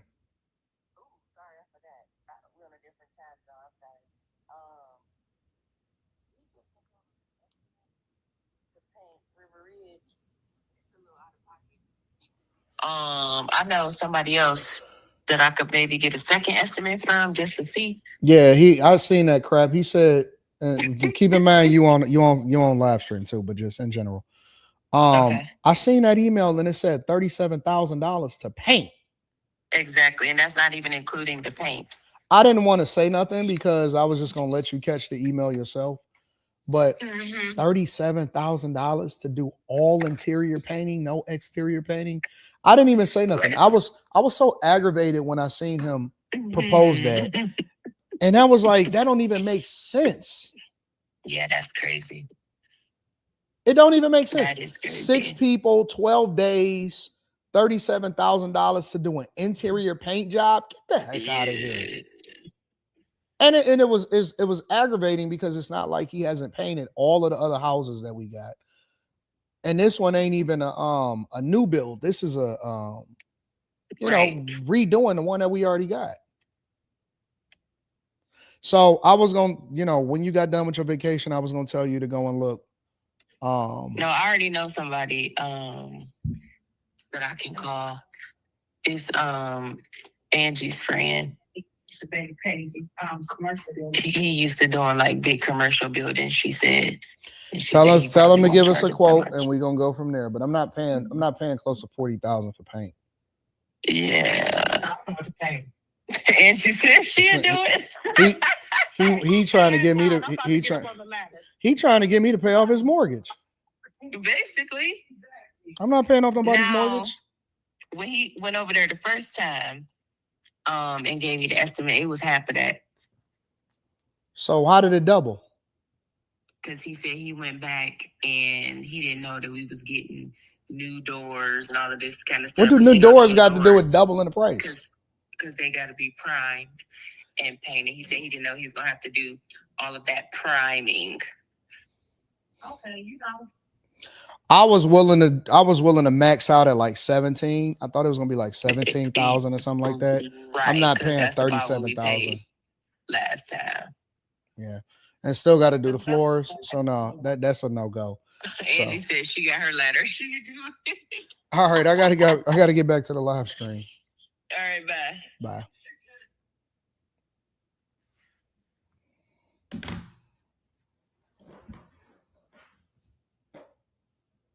Eric D says, Anton, the price is the price, remember? Agreed. And guess what I'm not going to do? Guess what we're not doing? I'm not going back and haggling back and forth. So I'm not going to reach out to him and say, hey, why is the price so high? No, we just find somebody else that does it at the price that we want to do it for. See, my thing is, you don't beat nobody up on their prices. But that does not mean that I'm stupid, and it don't mean that I'm going to listen. I've been doing this for a long time. I've been doing houses. I just recently started building houses since like 2022, 2023. But I've been doing real estate for a long time. And I was not born yesterday. I wasn't born yesterday. And I'm a very nice person, and I don't mind continuing to do business with you. but I'm not going to be finessed. I'm not going to be finessed, bro. So your price is your price, and I'm not going to tell you to come down off your price because you got your reasons for whatever it is for why you decided to pick the price. But everybody else got a price too, and so I'm gonna get a second and third opinion in this instance, and I'm gonna go from there. I can't pay $37,000 to paint a house, the inside of a house. I can't do that. I can't do that.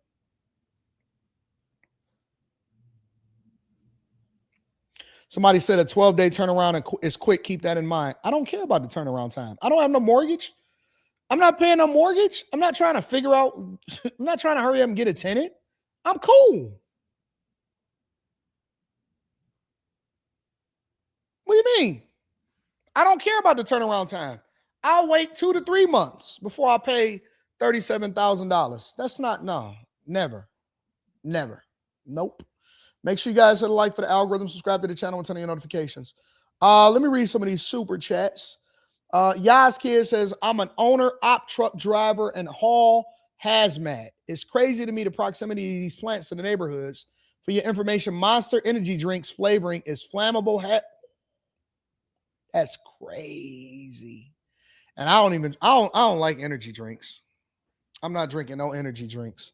Nope. Shout out to Yas Kid. That's crazy. Joshua says, yo, Anton, I know you always say pay the debt, but what's your thoughts on filing for bankruptcy? You think it's a cop-out? I might need a coaching call. I don't think that filing for bankruptcy is a cop-out. I don't. My thing is, how do you prevent yourself from being in this? Because most of the people that I know that file for bankruptcy, they file for bankruptcy multiple different times. And so I don't think it's a cop-out. I think it's a tool that you can use. Same type of tools that you can use in order to prevent yourself from paying an egregious amount of taxes. Tools is tools. But the question is it worth it? The question you have to ask yourself is it worth it for me to go 7 to 10 years messed up, or can I make some adjustments and I actually come out better financially if I was to pay off the debt? The question that you're asking yourself is, what is the debt? How much the debt is? And what people don't know about bankruptcy is that once you get past a certain level and how much you make per year, then it doesn't automatically discharge. You may be on an income-based repayment plan, and it may not benefit you anyway. You may be on that payment plan depending on if you meet or go past a certain threshold. I think it was like $70-something thousand, if I'm not mistaken. And so bankruptcy is not just as simple as saying, oh, well, I'm about to file for bankruptcy, and that's the end of the conversation. Nope. You need to take into consideration what your assets are, how much income you make, what the impact is going to be, what your lifestyle is looking to be over the next 7 to 10 years. All of those things matter more than just saying, okay, I just want to discharge the debt. You see what I'm saying?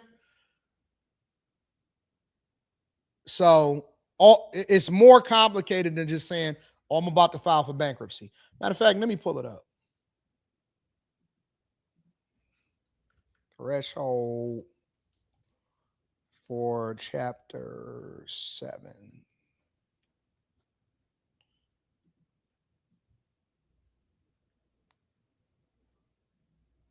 Let's go Chapter 7, Georgia. I'm going to just pick a state. Yep. It's a threshold. Otherwise, you would have to move up to Chapter 11, if I'm not mistaken.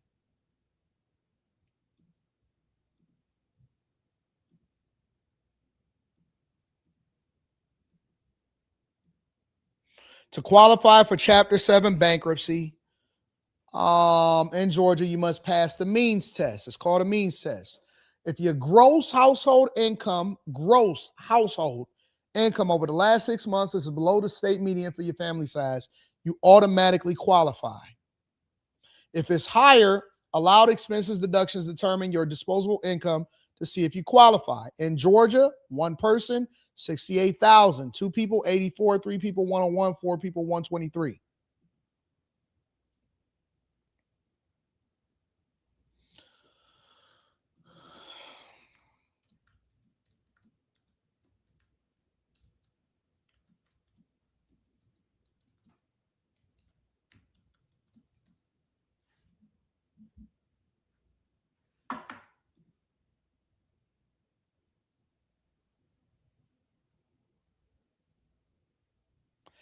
If you don't qualify for Chapter 7, you will remain legally responsible for all of your debts, and creditors can immediately resume collection activities like wage garnishments, lawsuits, and property repossessions, right?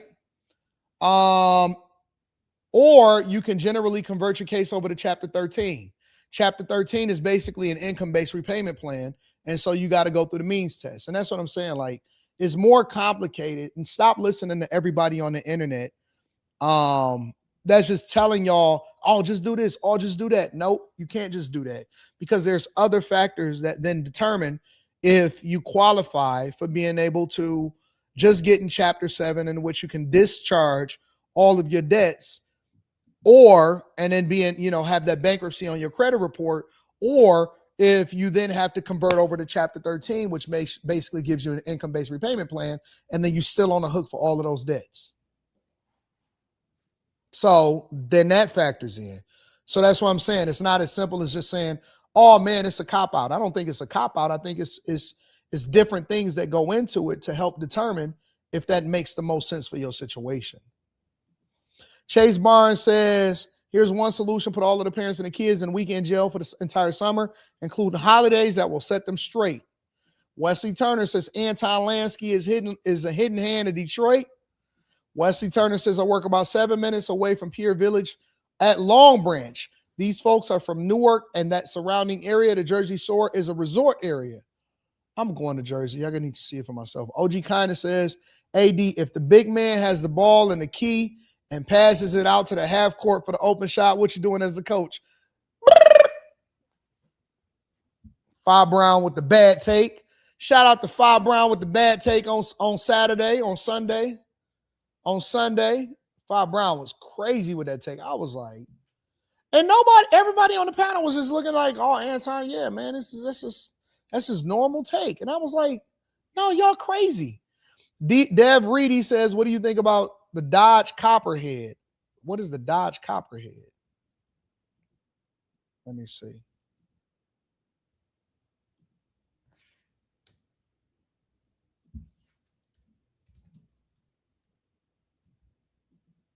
They just dropped this?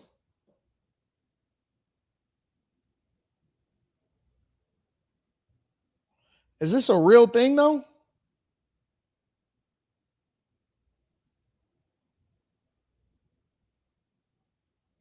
Everybody got to do a different mock-up of it though.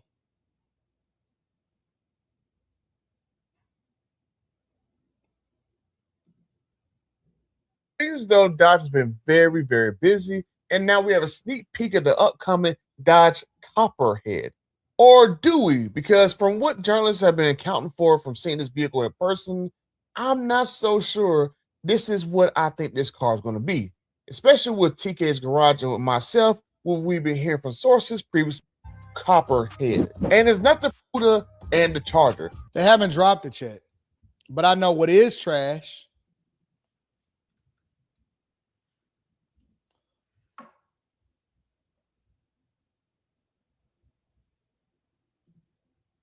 This is Ferrari's first ever electric car, but it doesn't even look like a real Ferrari. What have they done? The Luce is the biggest Ferrari ever made. It's longer than an Audi Q8 and wider than a London width restrictor. Have fun driving this around Knightsbridge, guys, and that's just the tip of the iceberg. Many Ferrari customers don't actually care about performance. They want a car that looks good on their social media feed. This is the ugliest car I've ever seen in my entire life, bro. I can't believe these brands are ruining themselves.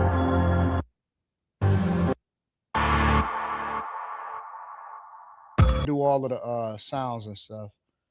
It's such hot garbage, bro.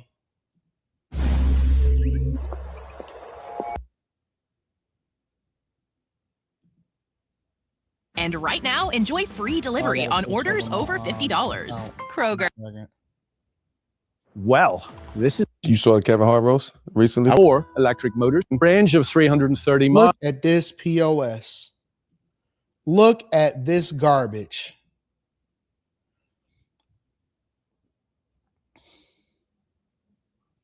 I know we almost pretty much got a car segment now on every single show because We did review the new GT from Mercedes, and we talked about how that was basically a Chinese car.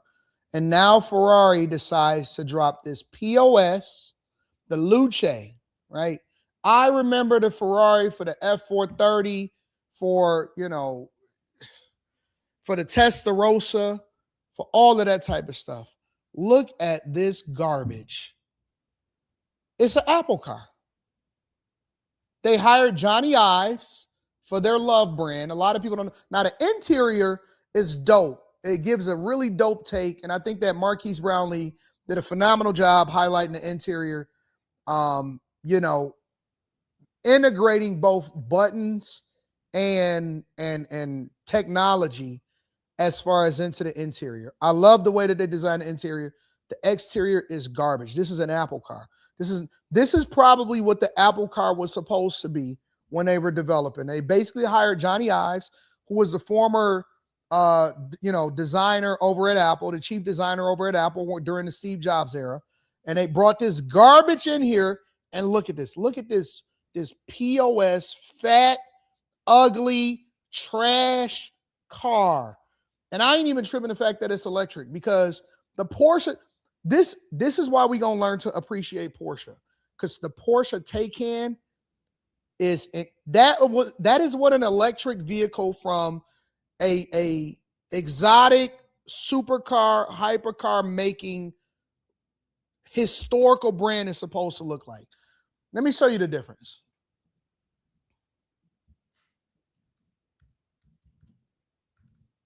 And I had a Taycan. It's beautiful. It's absolutely gorgeous.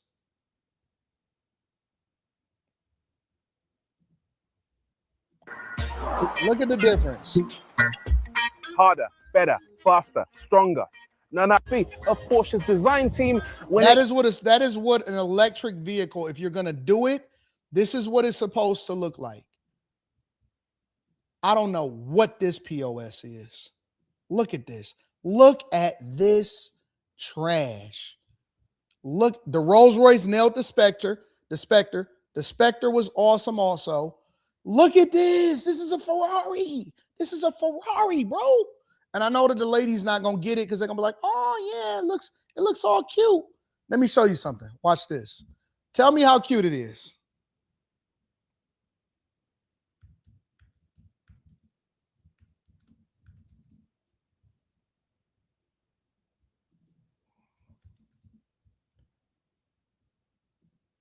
Watch this.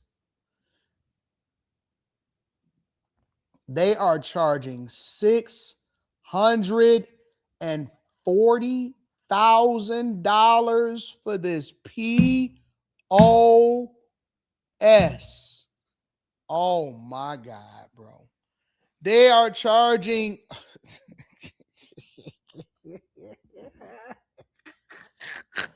They must think we fools. Bro, look, I am an enthusiast. I've always loved cars. I like to buy cars. I have a beautiful Lamborghini Temerario. It is gorgeous. They want $640,000 for this garbage.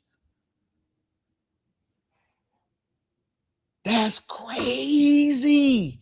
And it's all electric. Nah, dog. Nah. Listen. I know that a fool and his money, this ain't it, bro. This ain't it. Look at this trash. Look at this. Obviously, look at this car. Look at this. If it's a supercar, you probably wanted to have a combustion engine. And the electric tech obviously adds weight and complexity and hurts dynamics and so on. Having an engine, let's face it. Look how Ferrari. A spaceship, a missile, something that you aspire to drive, something that you put on your car. All of these brands, they're missing the mark. They missing it 1,000 times over. You are supposed to be developing cars that kids, when they're 6, 7, 8 years old, they are going to take a poster of it and put it on their wall. If you're not putting a poster of this on your wall, You should never, ever, ever, ever, ever develop it. Ever. I didn't get my Lamborghini until I was 44 years old. It took me 40 years and I never lost the vision of it. And I always was like, man, I got to get one. I got to get one. Because when I was younger, I had the Diablo and the Countach on my wall. And I said, man, look at this car. We didn't look at it and say, oh man, it's beautiful and all of this stuff, or the interior. We wasn't checking to see what we looked at the outside and we said, man, that's crazy. That's crazy. That's how we looked at it. Look at this trash. Who was this made for? Who was this made for? Same time. Ain't no way. Ain't no way. Some Ferraris from the past, so it ain't no way. Ain't no way. Ain't no way in the world that y'all gonna sit here and play in my face and tell me that this is what people aspire to buy. Look at this egg. It's an egg. I honestly believe in my heart that this is what the Apple car was supposed to be. And this would have worked for Apple, right? Apple at $60,000, $50,000, $40,000. This will work for Apple at the time that they first started to develop the Apple car. People would have bought it. But this ain't a $640,000 Ferrari. Get out of my face. Almost make me want to curse. Almost make me want to curse. Look, just look, watch this. Watch the interior is dope, but I don't even want to look at the interior. Look at this trash. Look at this. Ugly. That is so ugly. And I'm so disappointed in car manufacturers right now. Outside of Lamborghini and Porsche, I'm just disappointed, bro. That is so ugly. The only type of man that should be buying this car is a rich gay man. Listen to what I'm telling you. And we're going to move on to the next part of the show. The only type of person that should be buying this car are rich gay men.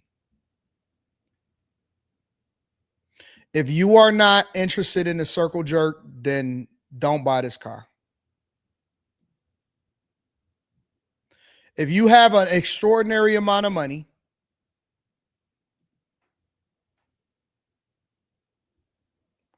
and you like to go to bars to find another man, this is for you. You just got money to burn, this is for you.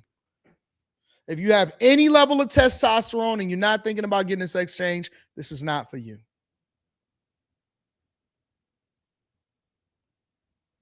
We used to think about Ferrari and say, man, that's a Ferrari, bro. That's a nigga got a Testarossa. Oh, man, a nigga got a Testarossa. Did you get that new Ferrari, Luce? Did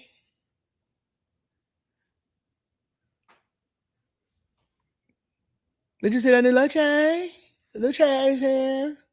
That's the new Ferrari, Luce. See, they don't want me to be a car reviewer because I'm going to be out here talking mad crazy.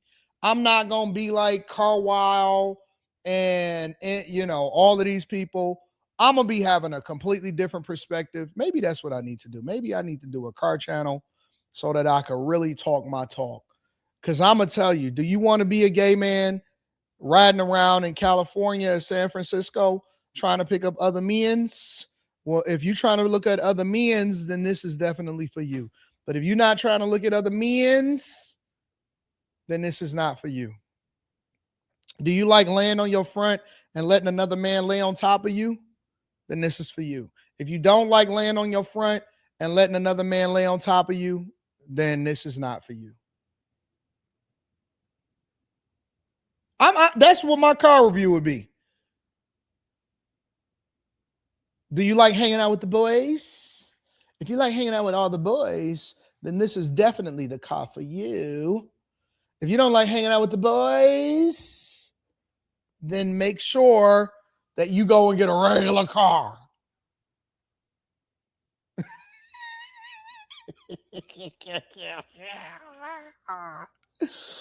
They should only be selling this car in Atlanta and San Francisco and maybe DC. If they're not selling this car in Atlanta and San Francisco, I don't want to know nothing about it. Seattle, Portland, San Francisco, Atlanta, Chocolate City. Chocolate City. Hey man, what kind of car you going to get? You going to get that new Urus? Girl, bye. Only people I want driving this car is men that say it's giving. If you are not a man that says it's giving, or you don't do this, how they do it, like this. If you don't do this and say it's giving, I don't want you driving this car. You should not aspire to get this car. Don Lemon. This is the Don Lemon. The Don Lemon Luce. The Lemon Luce. This is the Don car.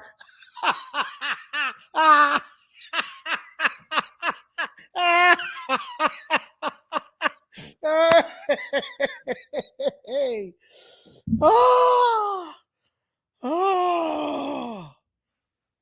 Oh, man. We only giving these to baby mamas and girl boys. Baby mamas and girl boys for this only.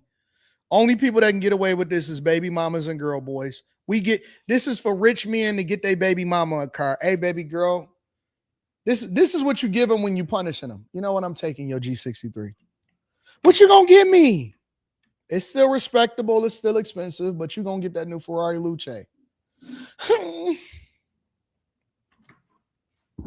When you want to punish her, she been acting out, ain't got no sense. Keep on hanging out with her friends, and she ain't got no game.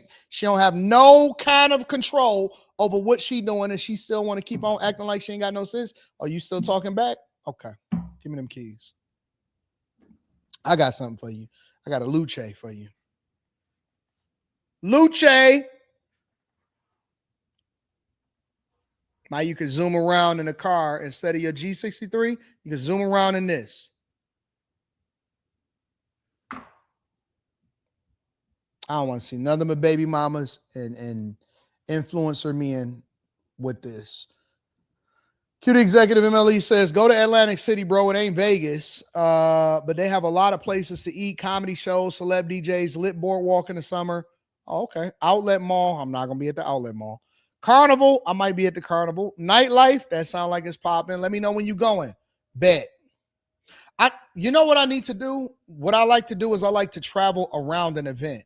So if I know something is happening or somebody is going to be there, then I'm going to try to make it at that time instead of just going on a random Saturday or something like that. Bilderberg Boy says AC is ghetto and dangerous. Once you leave that boardwalk, high rate of violent crime and property theft. If you stay on the main resort, you'll be fine. Wesley Turner says Long Branch is about 5 minutes away from the new Netflix studio being built in Eatontown at Fort Monmouth. It's a lot of money in this county too. Courtney Egger Show says that's how I'm slowly doing my channel for Arizona. Lethal Remedy says, what's up, Anton? From Chicago. Saw the title and it is the main reason why I'm hoping us legal gun owners win the battle against Floyd, against the Floyd card. Police here literally cannot be everywhere. It's up to the citizens. Chase Barnes says, I wouldn't want to know where she at. And that, they say the car looked by.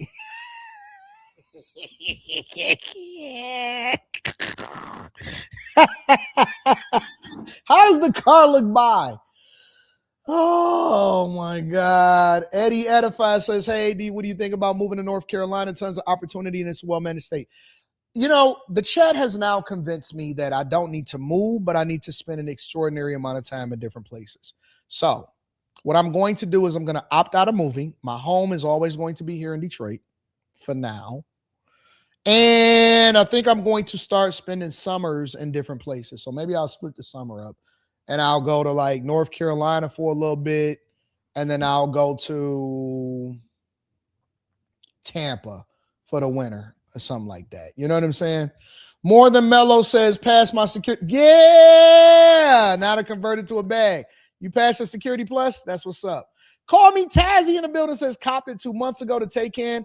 Is the design and performance epitome of electric. You know what? Of all the cars, Tazzy, that I miss my Taycan. I don't miss it more than I like the Lamb, but the Taycan was it. It was like everything. I loved that car. That car, it was all-wheel drive. It was dope. It sounded good. Everybody looked over like, what the heck is that? What you pulling up in, big dog? It was like the perfect daily driver. Shout out to my dog Tazzy. I appreciate you for holding me down. Look up the Rimac Nevera. It's an EV. I know about the Rimac. D won't lose. I know about it. Javon Robb says we used to get those car posters from the Scholastic Book Fairs. Facts. Wesley Turner says the Luce is Don Lemons type of car. Imports and Lowrider says I bought my I love the CT6 based off of your review of it. The CT6 is sick. You got a black wing. DJ Kane says, what are your thoughts on Audis? I like Audis. I think Audis is probably one of the most understated, underrated vehicles out there. I like Audi. Make sure you guys hit a like for the algorithm, subscribe to the channel, and turn on your notifications. I do want to talk about this really, really quickly.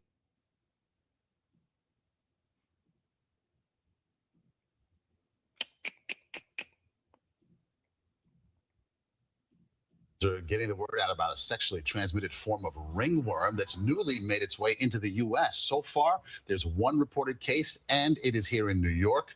CBS 2's Christy Kalishian shares what doctors know so far. It's an infection that comes from the same fungus linked to conditions you may know of, like ringworm, jock itch, and athlete's foot. What makes this case a little bit different is it is a type of ringworm that can cause more inflammatory type lesions, and it can occur in the groin area or the genital area. Dr. Avram Kaplan led the study and authored a report published in the journal JAMA Dermatology earlier this week on trichophyton mentagraphitis type 7, or TM7. It's a sexually transmitted infection that can appear like this in the groin area and can be itchy. So far, the one reported case in the U.S. is in New York City. A man in his 30s, the report says. It was reported in a journal, which tells you that it's new. We're still learning about it. Because it's just this one case, I think we're really starting to understand how could this have happened. The study says the patient noticed itchy lesions after a trip to England, Greece, and California, where he said he had sex with multiple male partners. Listen, before we even continue to get into this, all right, before we get into this, let me say this. I believe in my core that the majority, because this new sexually transmitted ringworm is crazy, right? I believe in my core that most of the diseases that we see proliferating around the United States of America literally comes from men being with men. Y'all keep on trying to convince us and tell us, oh man, we need to support these people and all of that. Y'all keep bringing all of these diseases over here. What do you mean? You always bringing something new. You're always bringing something new. So you decided to go on a worldwide circle jerk. You went to all of these different countries to go sleep with random men, and now you coming back into the U.S. talking about I got ringworms specifically from a sexually transmitted diseases.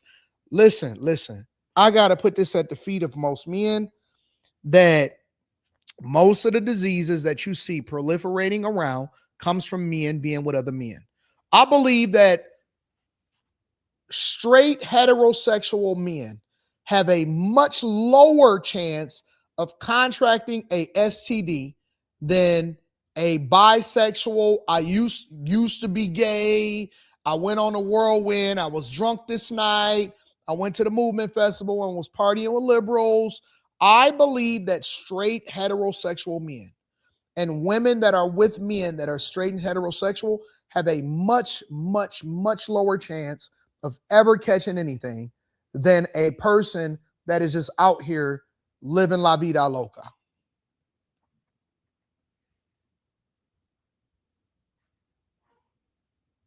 Even if you You might have a night or two where you know what? Dang, she bad. I think you got a much lower chance, bro. Honestly, every time I see something new, every time I see this happening, every time I see this coming about, and listen, and let me keep it 100 with y'all. Shout out to all of the white men, but white men, y'all are different. Y'all have y'all have more fetishes than the devil himself. For whatever reason, I don't know what's wrong with y'all, and I truly believe that was something that was adopted by Black culture. And again, I don't have any scientific research or evidence or nothing. This is purely my opinion. I believe that the majority of what heterosexual Black men have adopted, as far as all of these super crazy fetishes, come directly from porn. And I believe that this is something that white people, white men specifically, have always been into and always been a part of. And when we talk about cultural norms, don't you start getting offended all of a sudden because I'm talking about how you like to do these wild things. Y'all do this, dog. Who goes on sexual romps around the world with other men? That's not normal. Neanderthal behavior, facts. We're going to get a little wild right now. Leonardo says white people do man, dog. Can you imagine? Think about this for a second, that you don't care about yourself so much that you're willing to put your meat in a random hole, not knowing what's on the other side of it, and willing to just take a chance, just winging it.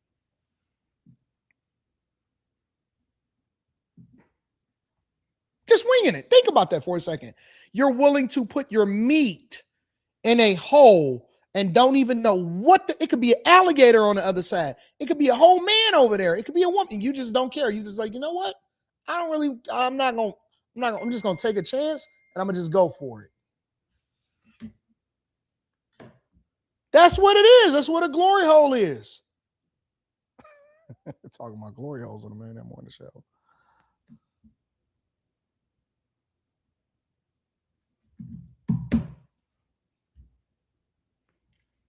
That's crazy. That is the most crazy thing ever.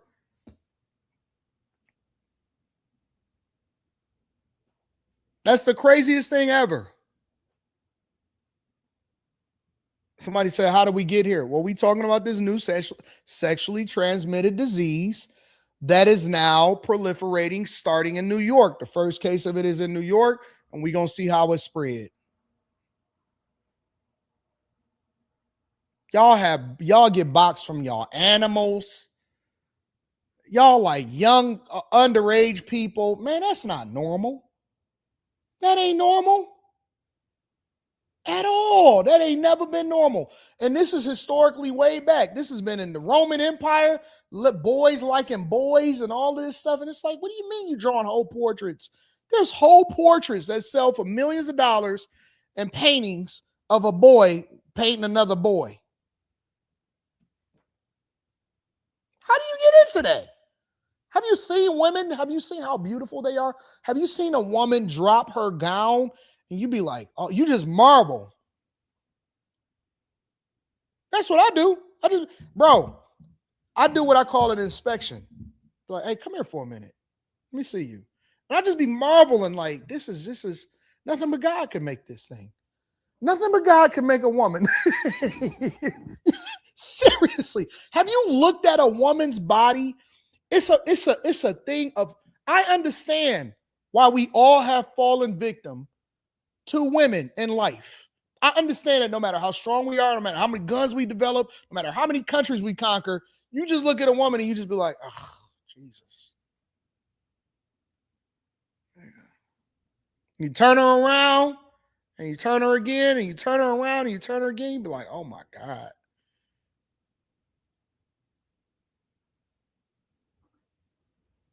It's crazy. You look at her and you like, man. And you be all soft and gorgeous and all of this stuff. And you decide, you know what? I don't like her. I like a man. What's wrong with you? That's a demon. That's a demon. For a man to shun a woman and then go and talk to another and then get with another man, that's a demon. That's all demonic behavior. That's Neanderthal demonic behavior. For you to shun a woman, the most gorgeous thing on the face of this earth, and say, nope, I want him over there, that hairy man. That's all demon possession. All demon possession. Yeah, they be smelling good. They be gorgeous. It don't even matter. Listen, women are so beautiful that it don't even matter if they have imperfection. The imperfection make them more perfect. The imperfection, they could have some stretch marks. Man, nobody care about that. Cool, girl, bring them stretch marks over here. They be self-conscious. Be like, girl, what? You got a little bruise right there? You got a little cut from when you fell off your bike? Oh man, you look so good. It don't, they have a little fupa sometimes. Whatever they got, you just be like, dog, you look good.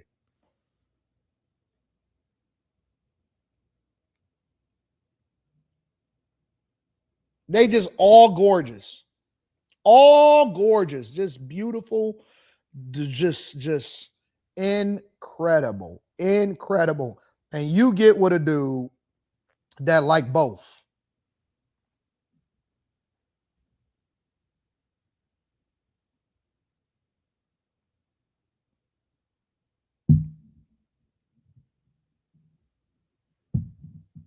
Most of the time, radio. Most of the time, if a female gets an STD, we know it all came from. Most of the time, it came from a man that was. And that's not all. It's not all, because a woman can be a carrier too. But if a lot of times, if he gets something diabolical, it's a high chance he got it straight from another man. High chance. Now, because it's not politically correct, or because it's not something that, people want to actually have a real conversation about, they try to sweep that junk up under the rug. They try to sweep it under the rug and act like, nope, no, it could come from anybody. No, get up out of here, bro. Get up out of here. But I said that a long time ago. I said that the reason why I think that Magic Johnson is so supportive of his son is because this is my opinion. This is not truth. I'm not saying that this is what happened. I'm saying that I believe, especially in the 80s and the 90s, if I had to bet money, I would bet that the Magic Man is so supportive of EJ because it's not a lifestyle that he was foreign to. Especially in Los Angeles, especially in the 80s and 90s with Coke. If I had to bet money, I would bet everything that I had on it. If we could prove it, I would bet everything that I had on it of how they really got it. See, nobody asked them. Notice how nobody actually asked Magic Man. Nobody asked who was when we got the announcement back in the 90s, right? When we got into the announcement back in the 90s, nobody asked, hey, did we do contact tracing? Who did you get it from? Notice how nobody asked that question. All they said, no, let's have a conversation. Notice how the only thing that everybody was concerned about was he still going to be in the NBA? I got it. Cookie going to stay with me. And it all just went under the rug, and everybody looks at him as a great businessman, and EJ walking around in heels, and all is well in life, right? Why didn't anybody ask, who did you get it from? How can we never ask that question? Because I was young back then, so it wasn't like I had any say-so. I didn't have a platform. Nobody ever said, well, who did you get it from? Where did you get it from? How did you find yourself in this situation? What is the problem? All of that stuff. They just let them go to the Olympics. It was like, hey, go ahead, keep hooping. Keep hooping.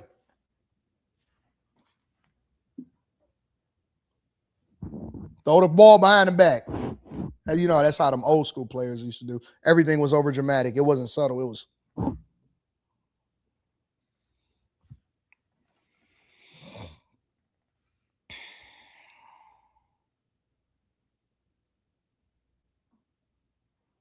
How did he say he got it? Let me see. I don't need to ask y'all nothing. I found out myself. Magic Johnson announcement.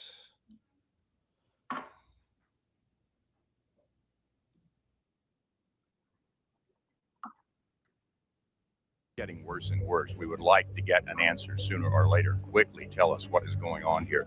It is a very tense place. Stairs attained the late afternoon because of the HIV virus that I have attained. I will have to retire from the Lakers today. The dazzling career. I know a lot of you want to know that, but the HIV virus. Magic Johnson confirmed today that I will now become a spokesman for the HIV virus because I want people, young people, to realize that they can practice safe sex. And, sometimes you're a little naive about it and you think it could never happen to you. I did catch a little bit of it on television. His statement. So thank you again, and I'll see you soon. So when did he explain how he got it? How did Magic Johnson get HIV?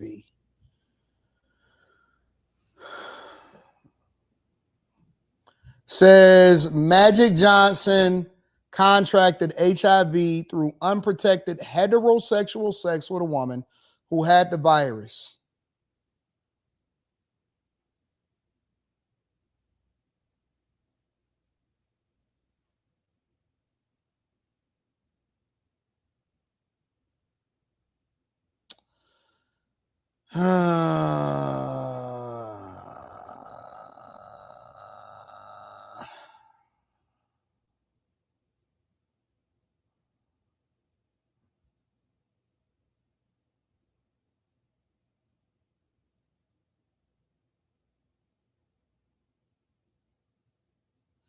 Honestly, if you want to keep it 100, I believe that this was a way to destigmatize it from being a gay disease.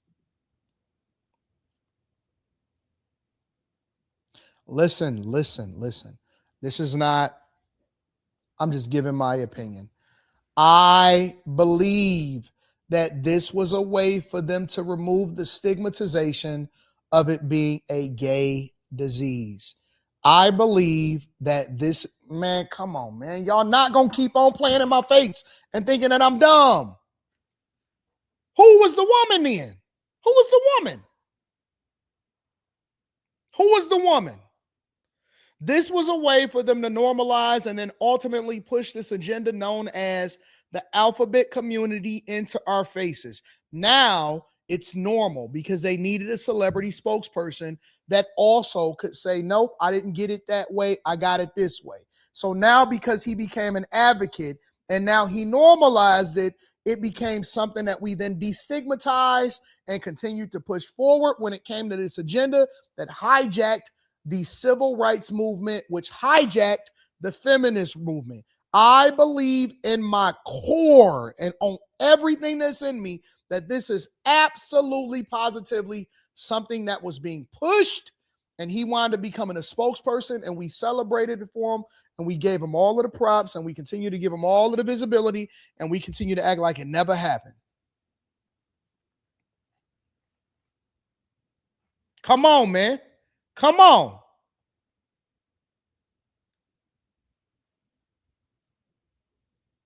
Oh, so agendas don't matter all of a sudden, Eric D. It's not realistic to expect him to name names, Anton. Why not? Why not? Oh, so now we prefacing it, right? Now we got to make sure that we're being very careful about how it is that we can go and take care of it.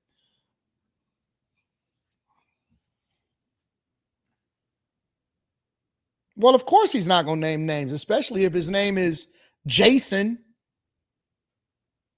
or if his name is Chad. It's easy for me to say, oh man, yeah, you just got it from a heterosexual sex. Yeah, if you was dressed like a woman that night. Of course you ain't gonna name names, especially if you want to say, yeah, Bartholomew, he was busting it open for a real one. You wouldn't want to name names either.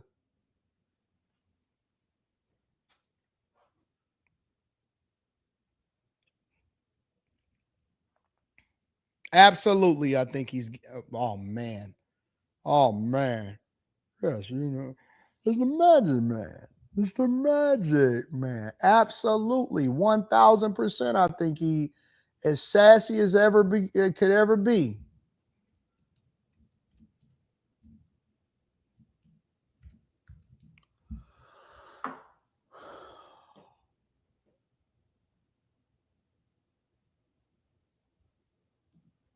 Magic Johnson's kids take over his legacy. First is E.J. Johnson.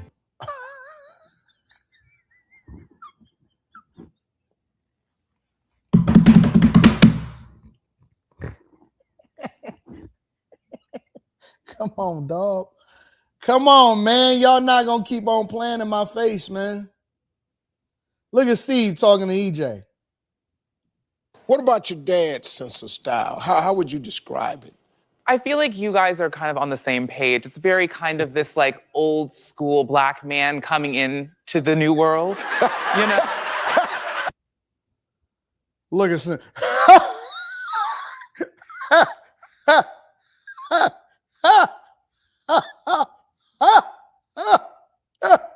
Man, I don't trust none of these old school dudes, bro. I don't mess with them. I don't trust them. I think they all whack. Look at this stupid laugh. Listen. Old school black man coming in to the new world, you know? And I'm done with y'all boomers, you Gen Xers. I'm done with all of y'all. I'm done with them. I'm done with them, bro. You know what? I forgot who I was. My name is Anton from AntonDaniels.com. I, for whatever reason, have lost my edge because I've been playing friendship with a lot of the industry. I've been careful not to deal with this person, whatever, because everybody hit me up. Yo, Anton, I rock with you, man. Yeah, bro. I like the way it's going on. People be DMing me and trying to get in touch. So now I've played a little Hollywood a little bit. You know what? I'm not gonna get on that person a little bit. I don't like. Let me get back to the core of who I am. I don't like none of y'all. I think that all of y'all are whack, fake, sassy, a part of the industry, and whatever it is that you represent should not be a reflection of the black community. Whatever it is that y'all represent, I hate you for it. I hate everything you stand for, and ain't nothing in it that we should take from it. And I think that y'all all trash, and I think that we should burn the whole thing down, burn the culture down, burn it all down. I don't care about none of y'all at all. I don't want to be friends. I don't need no interviews. I don't want to be cool with y'all. I think that all of y'all are demonic, and y'all secretly continue to uphold and push the worst thing for the culture and act like you just and you stroll the red carpet, you show up at BT Awards, you do your little stupid shows, and you steal money and you go and do all of the things that's the worst for us. I don't care nothing about none of that at all. I think y'all trash. Look at this. Look at this demonic. Look at the picture that's on right here. This ain't right. And we supposed to just turn a blind eye and act like it's right. Oh no, it's cool. It's cool. But they're black. They're black. They're black. We got to support them anyway.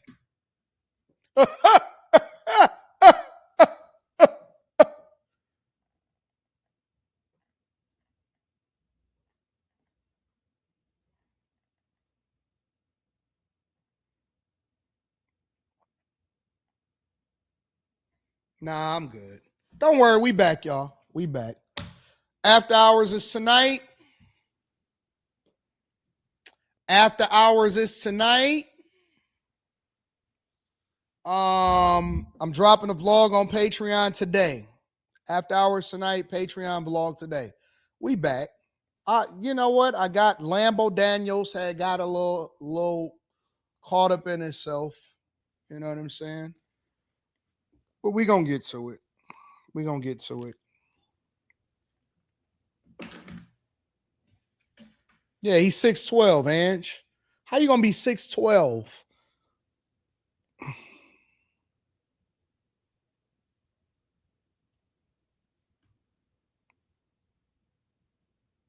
We back. We back. All right. So tomorrow, what I'm gonna try to do between tomorrow and Thursday. Between tomorrow and Thursday, what I'm going to try to do is I'm going to try to move the show up an hour, but I'm going to try to live stream for 4 hours instead of 3. So if I start the show at 9, I'm a live stream till 1. If I start the show at 10, then I'm still going to go till 1. But my goal is to move the show up to 4 hours to 9 so we can truly have a morning show. And then you just get in where you get in. You know what I'm saying? If you come in at 10, you come in at 11, whatever time you come in, we rocking out, and we just going to keep it rocking from there. All right? Let me read some of these super chats. And after hours tonight, we own it. I don't know what we're going to talk about yet, but we definitely going to get it. Y'all ready to get back to normal? Y'all ready to get back to thugging? Chase Barnes says the kung fu fungus, LOL, God, good Lord. Eric Harris, what up? Eric Harris says we can't say black women not loyal. Cookie stay with magic after tragic. I'ma just tell y'all, ladies, black women, I love y'all. I genuinely love y'all. I'm gonna keep holding y'all accountable. I'm gonna keep kicking y'all back in when it comes to doing the things that you're supposed to do. When you're not supposed to do it, I'm gonna hold y'all accountable for it. I'm gonna continue to be hard on y'all, and I'm gonna continue to push you. But I love y'all. I genuinely do. I love everything about you. I love your body. I love your mindset. I love your successes. And even though sometimes y'all give me a headache, a massive headache, I love y'all with everything within me. With everything in me, I love y'all more than y'all could ever know. Wouldn't even want to be on this earth if I couldn't have y'all. Eric Harris says EJ could have been playing for Cleveland. Facts. Carrie, what up, Carrie? Carrie said the impersonations. Carrie looking all cute. She changed her profile picture and everything. She said, everybody have a great day. Go out and be great because you are. Shout out to Carrie E. Spencer. And it's Carrie with an I, not a Y. Not 2 R's. With an I, not a Y. All right? Shout out to Carrie. All right, y'all. Love y'all. I appreciate y'all. Let's get to work. Hey, while everybody else is getting comfortable in the summer, that's when we about to lock in and get to the bag. I love y'all. I appreciate y'all. I'm going to holler at y'all later. Peace.